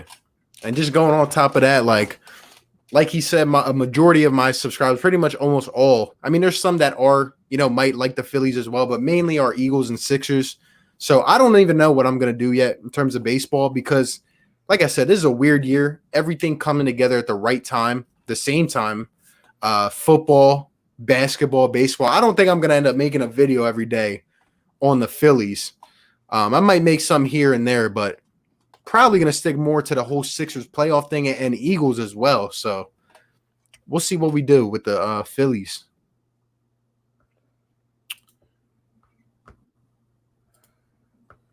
Horford's a good 6-man to have, but I'd rather not pay a ton of money for a bench player. Yeah, I feel you. Should not have paid him that much. Philly notion, there's never been a 23-year-old player like Ben Simmons. Never. Some of these stars didn't even have developed jump shots till later in their career. So, I mean, LeBron didn't have one. He just shot it. But he was on the Cavs, dude. Like, that's the thing. He was on the Cleveland Cavaliers with nobody. The next best player was like Larry Hughes, Zindris Ilgauskas. Come on, man. That ain't Joel Embiid, Tobias Harris. This is a team. This isn't, we got to rebuild. We got to do all this. Hey, Philly notion. Yeah, he has talent in the paint. But you know what's crazy? Your team, this team, that team, every team, they have known for the past years what Ben Simmons is going to do. They know what he is going to do. He comes past half court. They know, Ben Simmons is going to drive into the paint and try to get a bucket. And you know what he does? He drives into the paint and he gets a bucket. So if you know what he's going to do and you still can't stop him, imagine when you got to keep him honest from outside. I mean, I'll leave it at that. Philly notion, didn't he drop 34 points on you this season in one game? And you were driving. All he did was drive, right? Without a jump shot that game. You guys know what he's doing. You know what he's doing. Everybody does. Ben Simmons had his best series last year in the playoffs last year against the Nets. He owned you guys. Yep. Ben's defense has been amazing, in my view, the defensive player of the year. Yeah, he should be up there. He should be up there in conversation. And just for him upgrading his defense the way he did, it's just, I'm telling you guys, not only does it really bring his future to life, but the future of the Sixers, I'm talking about years of championship contention, lie in Ben Simmons' hand. That's just how I feel about it. He starts knocking down shots. Imagine he comes out next year shooting like just a regular guy. I mean, what else can you say? How do you stop him and Joe if Ben Simmons is knocking down shots? I don't know. Simmons is a combo of Magic, Johnson, and LeBron. Yeah, that is what he is. And maybe a little faster. Ben and Embiid can literally be top 5 players in 1 or 2 years. Yeah, I think Embiid is close or is number 5. And I think Simmons is right up there too. I miss Shaman. Yeah, so do I, man. So do I. Ben on a corner opens up much more options than standing in a dunker spot. Yes. You feed the ball to Joe in the paint, guess what? You have Ben in one corner and Tobias in the other corner. It's going to open up so much more instead of Al standing there not doing anything. I'm telling you, man, all the options will be unlocked. Knicks are the best team in New York. Woo! I mean... Man, my guy Brand Burner, I'm here. You guys think Horford should request a trade? I think the Sixers should request a trade. Just get him up out of here. Get him up out of here. Yeah, there's no point. Unless he wants to restructure and lose $60 million, but that's not happening. Yeah. Tobias, I'm telling you, his game will be unlocked by this whole Ben Simmons thing. People will forget about him, but Tobias will be unlocked from this whole thing.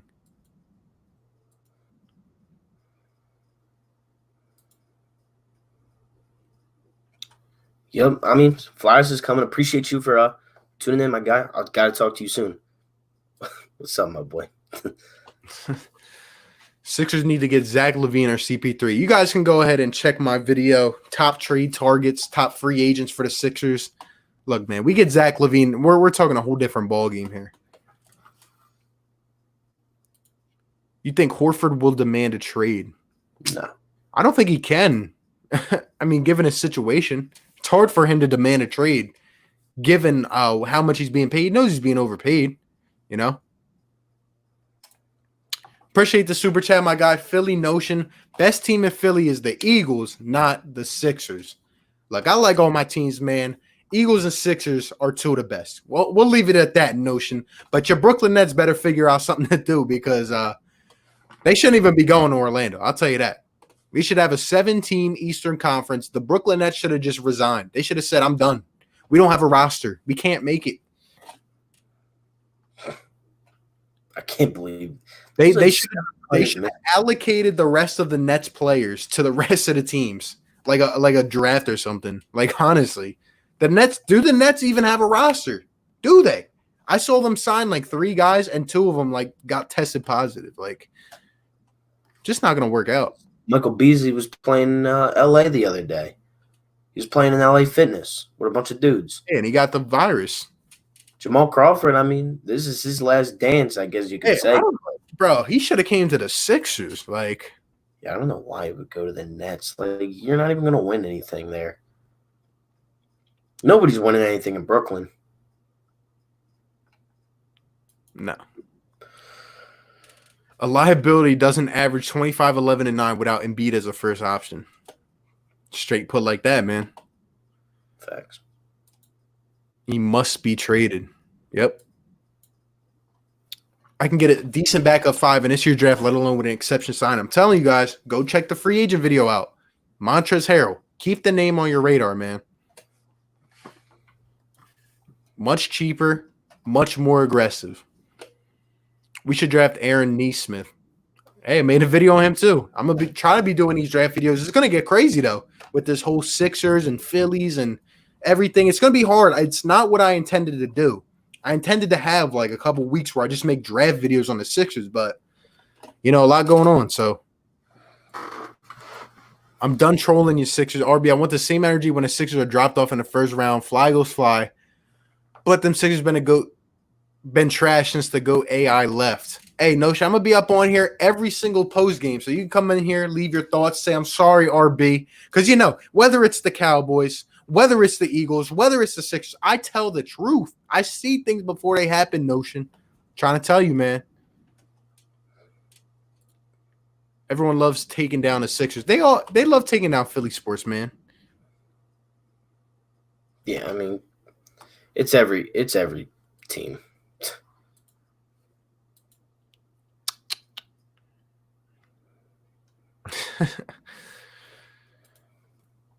Ben as if Braun and Magic had a baby. There you go. I need to learn about hockey so I can participate in that. Yeah, I might throw up 1 or 2 Flyers vids. Shock the world, Probably won't get any views because I don't think I have any Flyers people on my channel, but it's crazy. Flyers fans are definitely like when I was banging out the Flyers videos when they were getting real hot, I had like people with like Flyers like names they would be subscribed. And that was like as soon as quarantine started too. So like I hit like maybe like 10 to 15 more subscribers like that last week right before, and then everything just stopped. Yep. Let's go, Birds. My guy just subbed you up. Yeah, man. Appreciate you. Think Tobias is super underrated. Yes, he's overpaid, but he's a great player. He's the perfect third option. He can shoot, he can score, and is versatile. I agree. I'm telling you guys, wait till I might even make a video on this.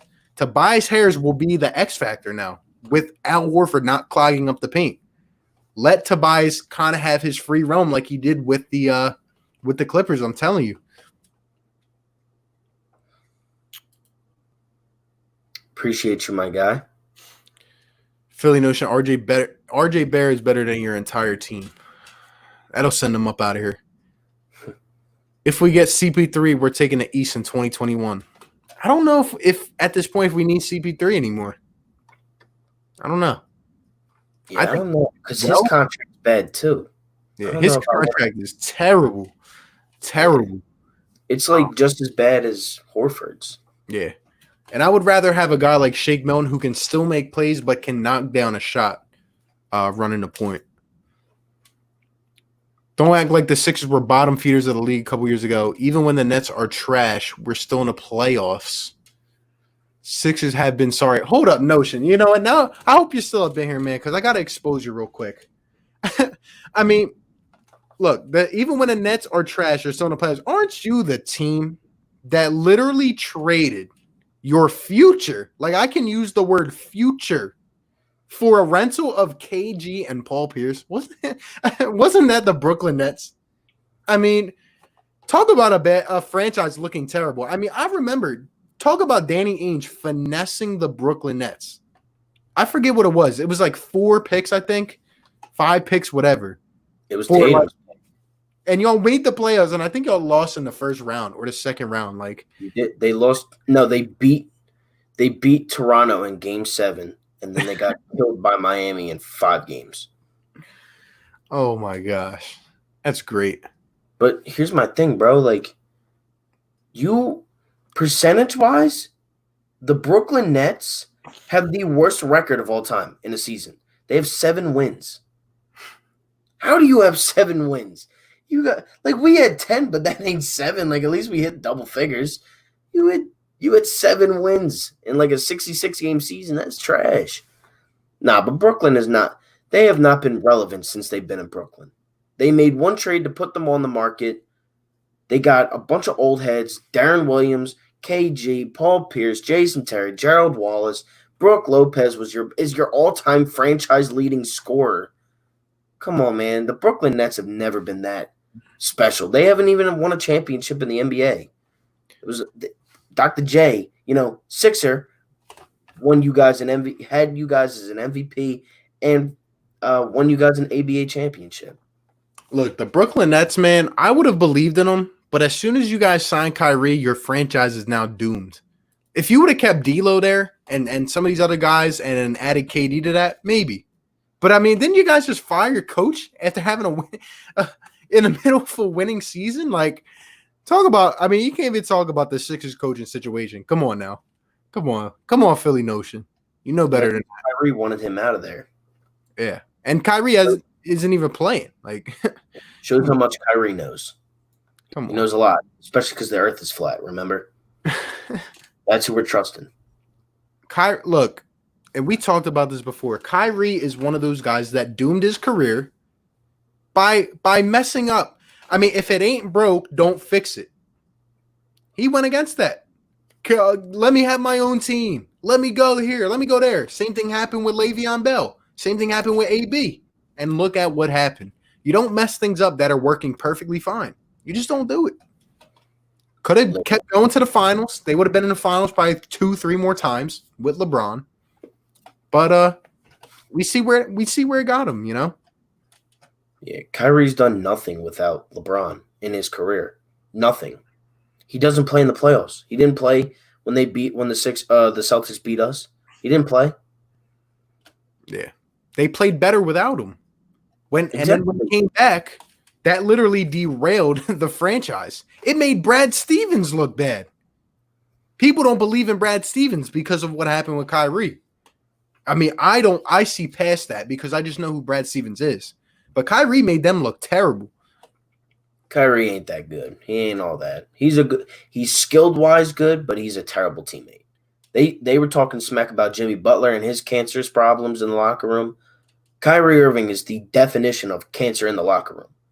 That's all he is. He divides teams. He doesn't bring them together. Yep. You made a magic bone go off in my brain. Said that Ben, Toby compliment each other, and that's true. But now that Ben's a 4, I think he can do a lot of the things Harold did. There you go. That we get Toby in some familiar situations. I'm telling you, let Toby open up his game like he did with the Clippers. We'll be fine. That's the thing. Toby is not a 3rd or 4th option that can just sit in the corner. That's what I'm saying. Like, you have to utilize them the right way.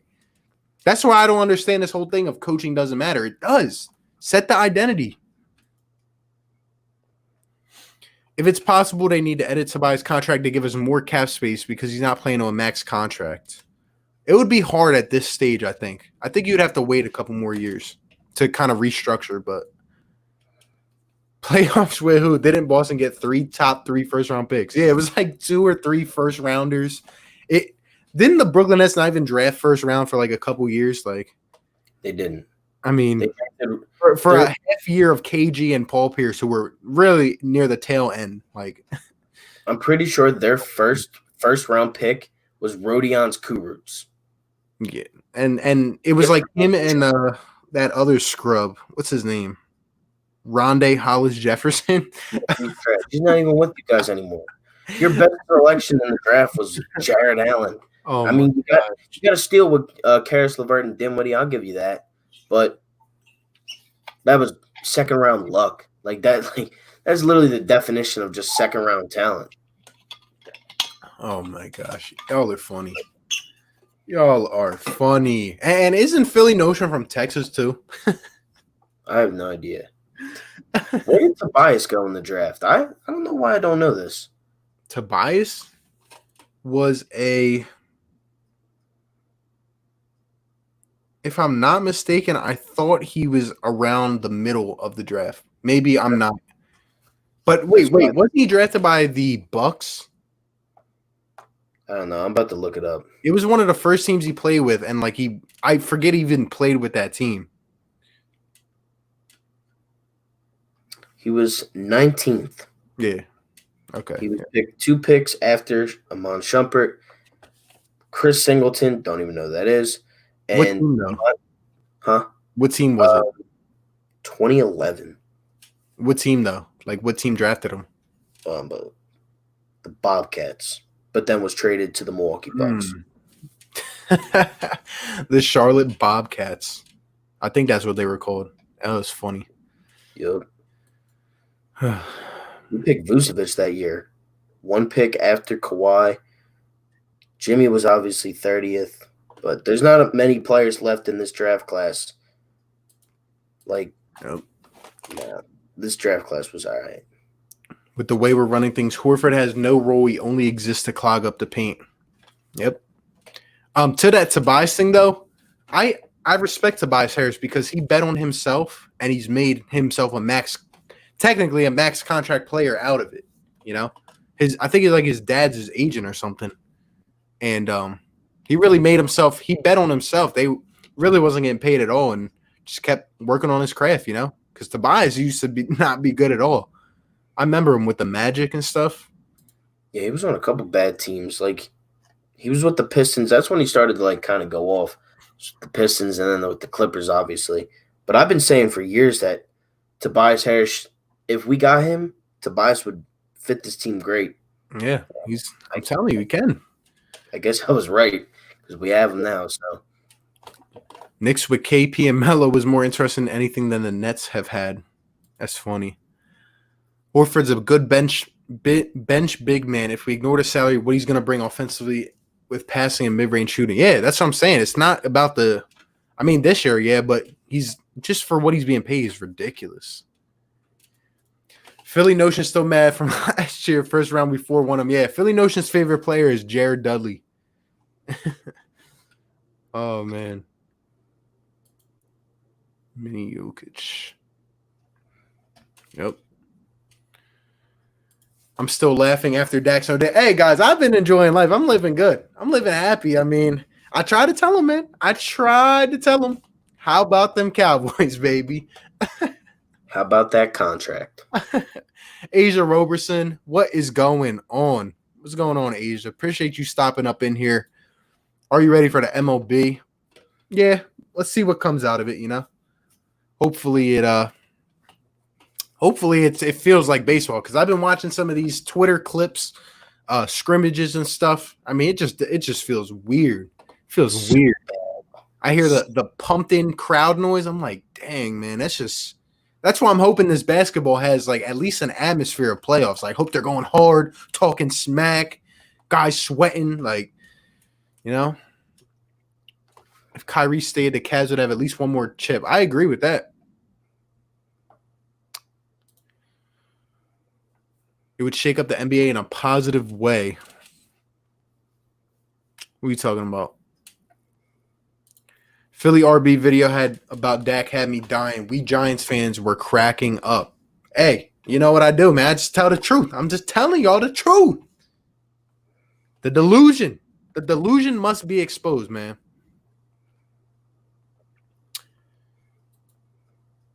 RB, look, bro, Brooklyn is the future. We're winning a chip next year in quotation marks. The return of KD is going to be huge. Y'all about to find out. This is the best roster y'all have had, and it still is trash. Well, I mean, that statement is wrong in so many ways, Mr. Notion. I mean, damn. I don't know where to start. Like, the best roster, I mean, our roster last year was better. Look at our lineup last year. Number two, I agree. I think KD's going to have a great year, but I don't know about him playing together with Kyrie Irving. I just don't know about it, man. But we'll see. Dude, I'm telling you, Kyrie's trash, man. Like, not his game. His game is beautiful. He's a beautiful game, beautiful handles, great shot. He is a garbage teammate, and it will never work. If Brad Stevens couldn't get Kyrie to work with a bunch of young guys, what makes you so sure that Kyrie's going to work with a bunch of young guys and now having to share that responsibility with a player that's better than him? Because you know for a fact that Kyrie definitely thinks he's the best player on that team, and he should get every last shot. And that's what drove KD out of Golden State, was Draymond's craziness. Was Draymond's, I want to take the last shot, I think I'm better than KD mentality. Yeah, and don't forget OKC either. He just couldn't play with Russ like that. So, and I'll tell you this, 2 teams lost the opportunity of Kevin Durant with Golden State and OKC. Brooklyn will ship Kyrie out of there like nobody's business. He will be gone like this if it's between KD and Kyrie. I don't care if Kyrie's younger, has a better season, stats, doesn't matter. KD is the better player. He's a top 10 player of all time. Yep. Kyrie Irving's not. Brand burner, is it possible we could restructure Horford's contract for more flexibility? I don't see that happening at all, man. I mean, not just trying to keep it real. I just don't think that's going to happen. My guy, Philly Fresh up in here. What is going on, my guy? What is going on, bro? Shout out to you for hitting 1K, man. A lot of love for your channel, man. Respects. Keep working hard. Great content creator, guys. Let's see. Asia Roberson, Knicks stink. Yeah, are you a Knicks fan, Asia? Because if you are, I feel bad.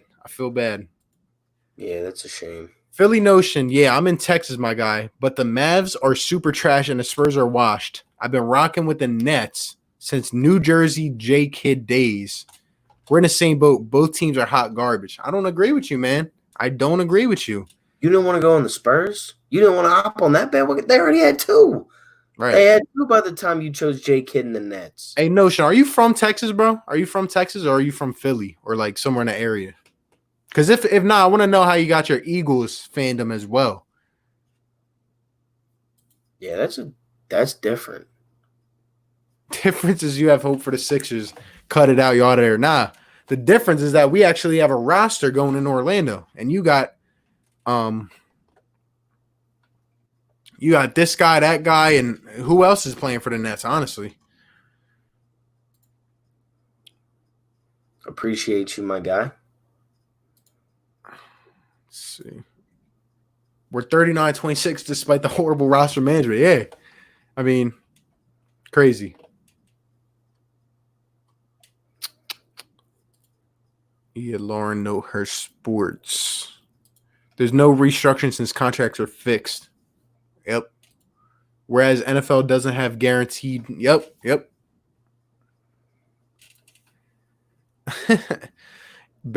Current best non-injured player is Karis LeVert. Philly Notion, you have a Nets fan. Yeah, apparently. Eagles taking the East. Yep. I wasn't keen on Kyrie signing with the Nets. KD, yes. Kyrie, nope. I agree. You put KD with those guys that they had. You keep D'Lo there. They're a solid team in my eyes. Because D'Lo can defer to KD. I don't know if Kyrie can. KD should have came to Philly. That would be a dream scenario. He just would never come here, honestly. Nah. You think it's a reach for top 10 all time for KD? I think I can see where you're coming from. It is hard for me to say like top 10 like very confidently, but he's definitely top 15 of all time. I would go at least top 15, if not top 12. Yeah. I like he's like, to me, He's the most dominant scorer of all. Like, he's the most unguardable player of all time. Maybe he's not the greatest scorer. Maybe he's not this. But if I need a bucket, I'm going to Kevin Durant every single time if he's on my team. And that's what Golden State did until Draymond took over, and that's what OKC didn't do. Oh, man. I agree with you. I don't think it's a reach. Notion says, I know Brooklyn isn't doing anything this year. I can face reality, but that was the plan from the beginning when we signed KD. We knew we had to wait. Sixers have no hope until your coach is gone. We'll see. We'll see. Yeah, but even with the same trash coach, we beat you last year. Right. And you're talking about coaches, but yet you just fired your coach having a winning season. That's crazy. And watch, if we pick up Kenny Atkinson, I guarantee you we whoop you guys again because Kenny Atkinson was a better coach than Brett Brown. But I was born in New Jersey, bro. Interesting. Okay, so I get the Nets part and I get the Eagles, but let me ask you, Notion, what the hell are you doing in Texas? Like, damn. I mean, sheesh. I don't know, Notion. You're looking a little bit sus.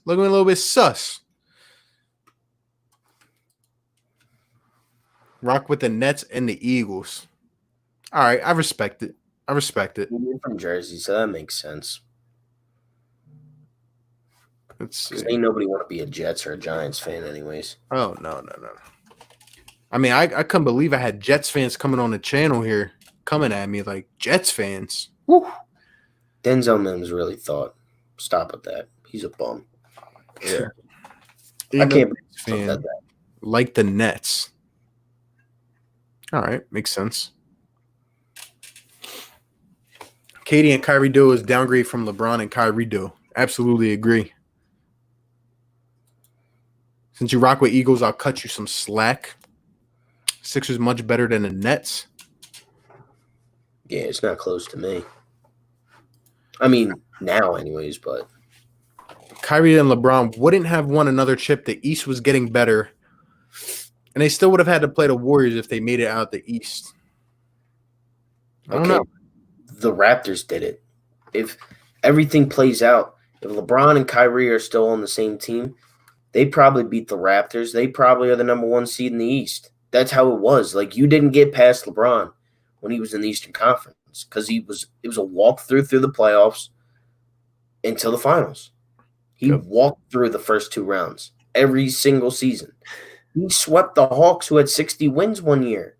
They called him LeBronto.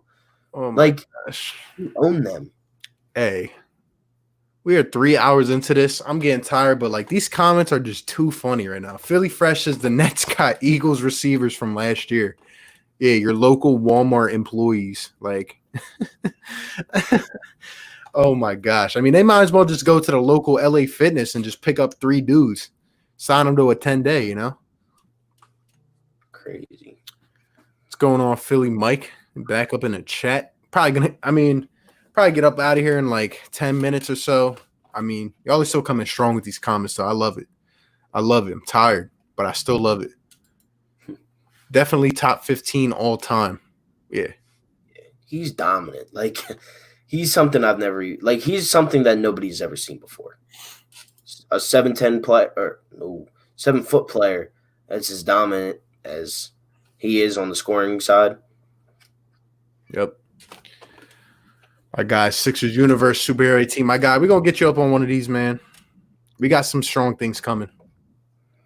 As the season gets closer in like a couple weeks, I think I'm probably going to end up streaming like a couple days in a row or something like that. All this Sixers hype, maybe even a pregame. Do y'all want a pregame playoff stream? Let me know. Because after the game, I'm hopping right on a reaction. You guys know what I do. Get it up in about an hour or so. But let me know if y'all want like a playoff pre-stream, maybe that day or something like that. Bring back AI and then we could talk. Yeah, I mean, he could probably still ball his age. Nah, he got a little bit overweight, you know what I'm saying? But chubby now. He's lost a lot of money too, but got that back though now with that $40 million a year for the rest of his life from Reebok. Yep. I wish, bro. I wish. Bro, KD is basically washed. And like 4-4 said, Kyrie's the worst teammate. Karis LeVert is your current franchise player. Yep. They're going to trade Dinwiddie and Kyrie, and they're going to be left with LeVert, Durant, and Jordan. Because Dinwiddie, they've already said, like, Dinwiddie is probably on the hot seat because of Kyrie Irving. But I don't know, man. That's all type of messed up over there. Let's name my top 10. Yeah, go ahead. Name your top 10, man. I'm interested to see. You guys think our core with Embiid, Simmons, Harris, J. Rich, Horford, Shake, and everyone could win a chip if we had any other coach besides Brett? Yeah. I mean, with the rotation we got right now, yeah. I mean, look at the talent on his team. I mean, I'm not gonna beat a dead horse here, but like, look at the NBA. Look at the combined roster talent. There are not many more teams that have a more talented roster overall than the Sixers. It's just simply put like that.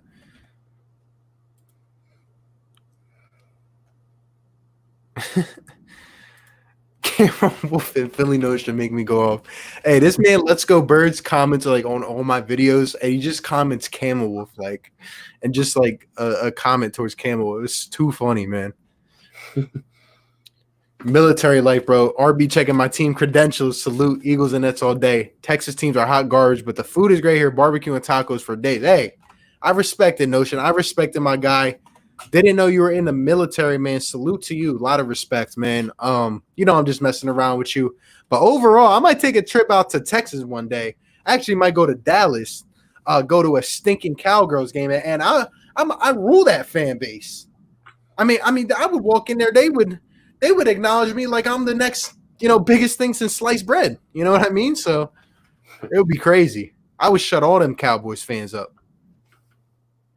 Yeah, man, vlogs are coming. Once we can get back into them stadiums, vlogs are definitely on the way.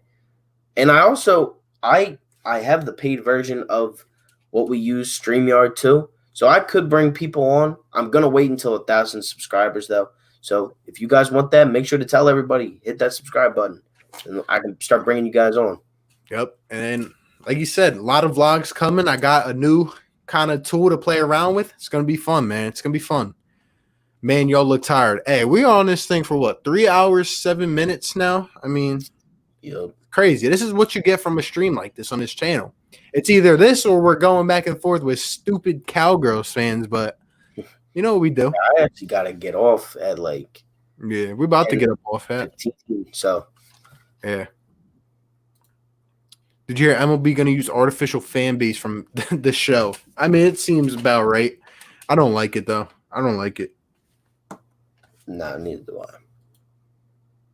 Trade Zach Ertz, gang. Stop it. It's too late for that. It's too late for that. Come on.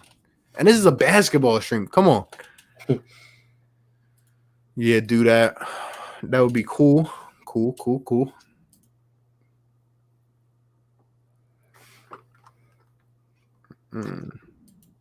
I voted nay. Let's see. I think that everyone would take a 50-year-old AI over a prime Kyrie. There you go. I mean, people are just talking about Eagles now. Christ. I'm going to slightly give Brett the benefit of the doubt simply in that he made the change and none of us thought he had the balls to do that. Yeah, we're going to see if it works out. But at the end of the day, got to hold these guys accountable, Got it. It's all about the in-game adjustments, about the clock management, I'm telling you. Can't let a team go on a run, not call timeout, stuff like that. Just little stuff like that, Slightly optimistic he fixes bench rotations. I'm hoping, man. I'm hoping. Yep, exactly. Yo, you got a lot of good insight, my guy. Can he react to real-time game situations? When a player's hot, leave him in. When he's cold, get him out. Yeah, telling you. We cannot see a Furkan start 0 for 5 and stay in a game. We can't see this guy do this and he comes out. You know what I mean? Like, can't happen. Gabe Kapler used to do the same thing. Kingery would go on a 6-game, 7-game hitting streak, and then he would get an off day. Or they'd switch his position, or they'd switch his thing in the lineup. He's got to just stop. Just be logical. Don't go with stats. And that's what I think he's doing with this. I think he's going away from the stats and he's saying, you know what? Just play. You don't got Bron in your top 10? But you got you can answer that one because I'm too tired to think about my top 10. But MJ, Wilt, Doc, Bird, MJ looking good. AI, Shaq, Duncan, maybe Pip. All right. I'll go MJ, LeBron.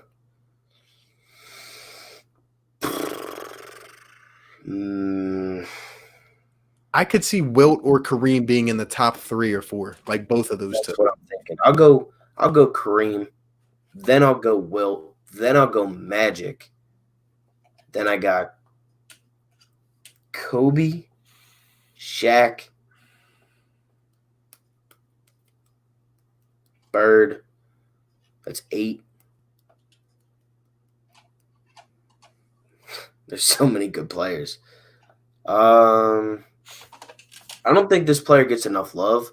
I'm going to go Akeem. I'm going to skip 9 and put him at 10. Good one. And then I still think KD might be in the top 10. That's what I'm thinking. Like, I think KD all time is better than Olajuwon. They have the same everything, and KD's better. He's not as good as defense, and I know it's 2 different positions, but he's not. KD's better than Pippen. KD's better than AI. He's better than Doc. Shaq's a good one. Yeah, I have Shaq 7, I think. But I can't put AI or Doc in the top 10. Who's your Mount Rushmore, though? Jordan, LeBron, Kareem, Magic. Bird just misses it. I got the same as you, except instead of Magic, I got Wilt on there. Yeah, I have Wilt in my top 4, but I think just for the game itself, I put Magic there just for just because of what he did. Like, that's why Bird just missed it. But you got to go, like, he's the greatest scorer of all time, or the number 1 scorer of all time in Kareem. Jordan, LeBron, shouldn't even have to explain. Wilt, it's like a toss-up between Wilt, Magic, and Bird. Yeah. I would have loved to see more than, like, film on Wilt play. Like, just hearing how dominant he was, like, in his time era. You know what I mean? So yeah, I mean, you don't drop 100 points and you're not in the top 5. Like, yeah. I don't care that he was playing against bums. He still played against Bill Russell, and them. The Celtics were a great team. We all saw that. Yep. Let's see. Think about this. Our new starting 5 this year is good, but our backup 5 is way better this year than last year. Our bench last year was trash. I agree with you. I'm right there with you, man. Guys have stepped up, too. Who's Dak Prescott? Oh, man. Oh, man. You guys are funny. Let's see. Get to a couple more of these, then hop up on out of here. Stay blessed, fellas. You already know my guy.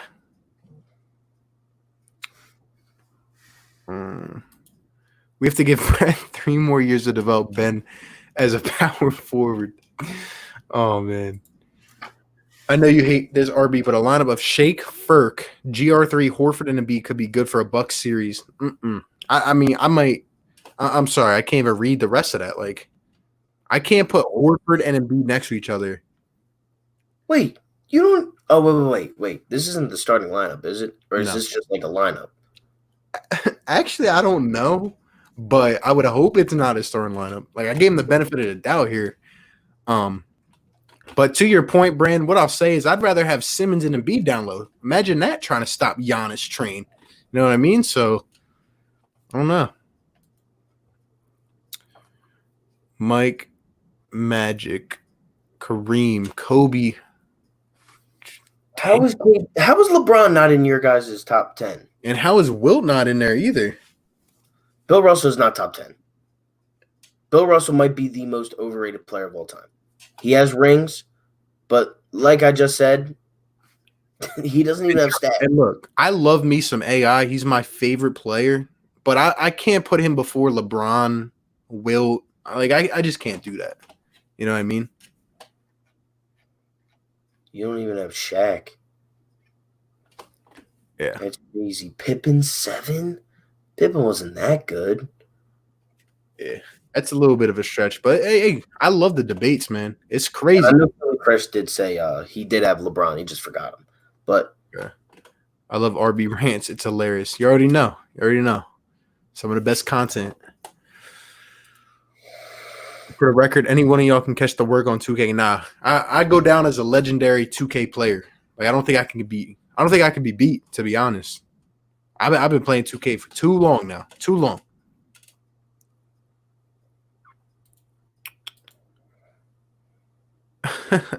I'm class of 2029 as a wide receiver. Watch out for me.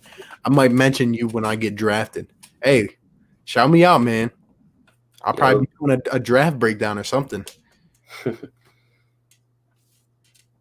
No one plays 2K like that anymore. Yeah, 2K's trash this year. It's so bad. It's terrible. I'm only buying next year's version of Kobe just because it's Kobe. Yeah, I'm just like, I don't know. I'm just really good at 2K, but the game was trash. Yeah, it's been bad since like 17. 2K has been broken. Yeah. Katie can be, just not yet. Philly Fresh, would you say that he has to do it on his own team? Would that put him in your top 10?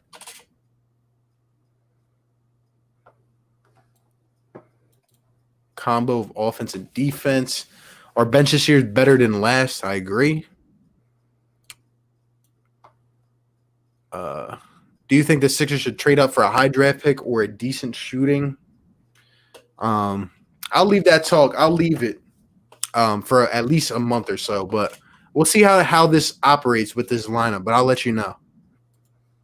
I'm scared of one thing and one thing only. Kawhi Leonard. There you go. Dennis Rodman. Wait, all right, guys.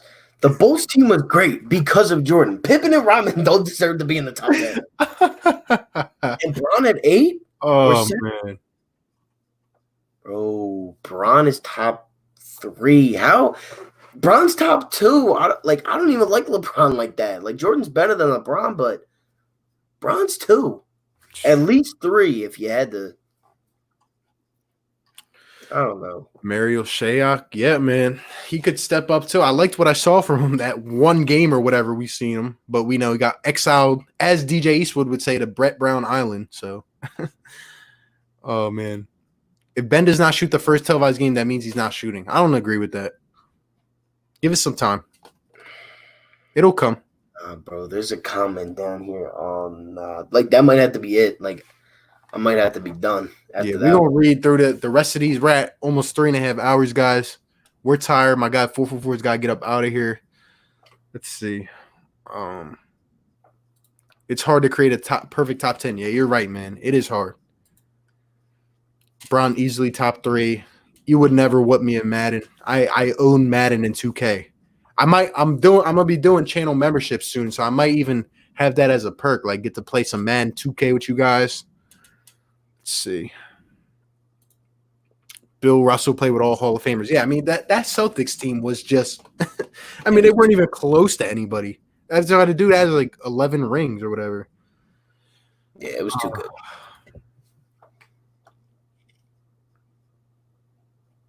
That's a good top 10. I can live with that. Yeah. That is a good top 10. Yeah.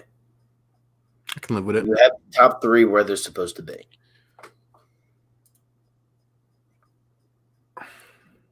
Oh, 100%. 100%. Yeah, that's the best championship. Yep. I feel you, bro. I feel you on this. It used to be much better back in the day. If Draymond doesn't get ejected, does LeBron even win that one? Good point. Nah, he don't. Only if it's Sadiq Bey. Oh, my gosh. Man, I got to make a draft video on Sadiq Bey. That's my dude, yo. From Villanova. Unbelievable, dude.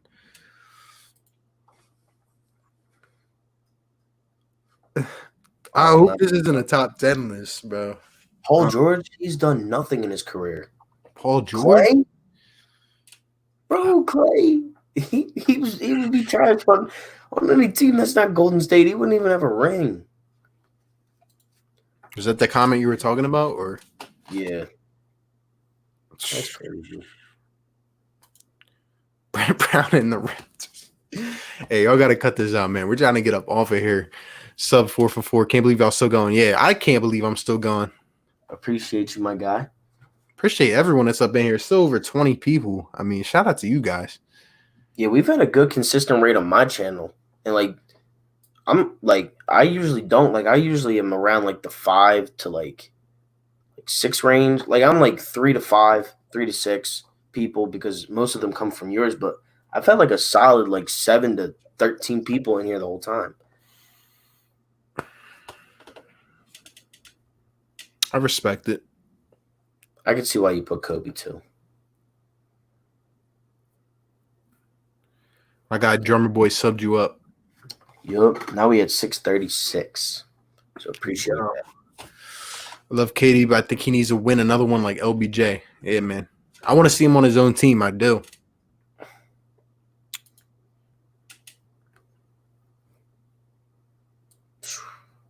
You guys get out of here, get some sleep. I'm gonna have some ice cream while having a movie night. It sounds good. It sounds about right, bro. Sounds about right. Let's see. Pippen took to the conference finals after MJ left. They lost on a bad call.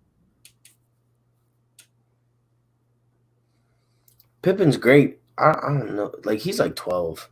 I don't know. He might be 15. That's my boy. He's trying to get me out of here. Who scares you more, the Raptors or Brett? No doubt about it, Brett Brown. But that being said, I'm always here for you and Philly Fan, even though I just subbed in. Appreciate you, man. I know you just subbed me up recently, too. With that being said, guys, 3.5 hours strong. Appreciate everyone that popped out to the stream. Good talking some Sixers, some NBA. My guy 4 for 4, my guy Philly Mike, everyone up in the chat. We definitely, hey, if you guys are excited, let us know on the end here. You want us to keep doing these Sixer streams? I mean, I'm down to do however many. Like at the season leading up to it, I am hyped for some Sixers basketball. I'm just hyped for some sports to do some game reactions. It's going to be a different vibe, guys. Not just the normal news video or opinion or whatever. The game reactions, I'm telling y'all, comes different. It is just 4 for 4 can allude to this as well. Game reactions are just a different vibe. But a lot of big things to come. Appreciate everyone that popped out. Hope you guys have a great weekend and are safe. And with that being said, I go by RB. Philly Take with RB. For Philly Fan, thank you for having me on, my guy. Thank you for everybody that subscribed to me. That's a new subscriber. Be on the lookout for great content from both of our channels and Philly Mike's channel. Thank you all so much for watching.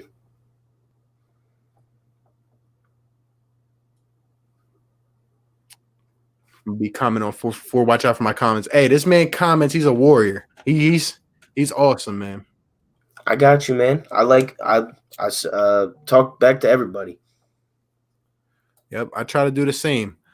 But with that being, yeah, sorry, Bob. I'm sorry, my guy. I mean, we're gonna be back on here probably on like Sunday or something, or like Monday, Tuesday around there. But I'll be dropping some videos. 4 for 4 be dropping some videos. You guys already know what to do. But appreciate all you guys. That being said, RB 4 for 4 Philly Fan, and we will catch you on the next one. Peace.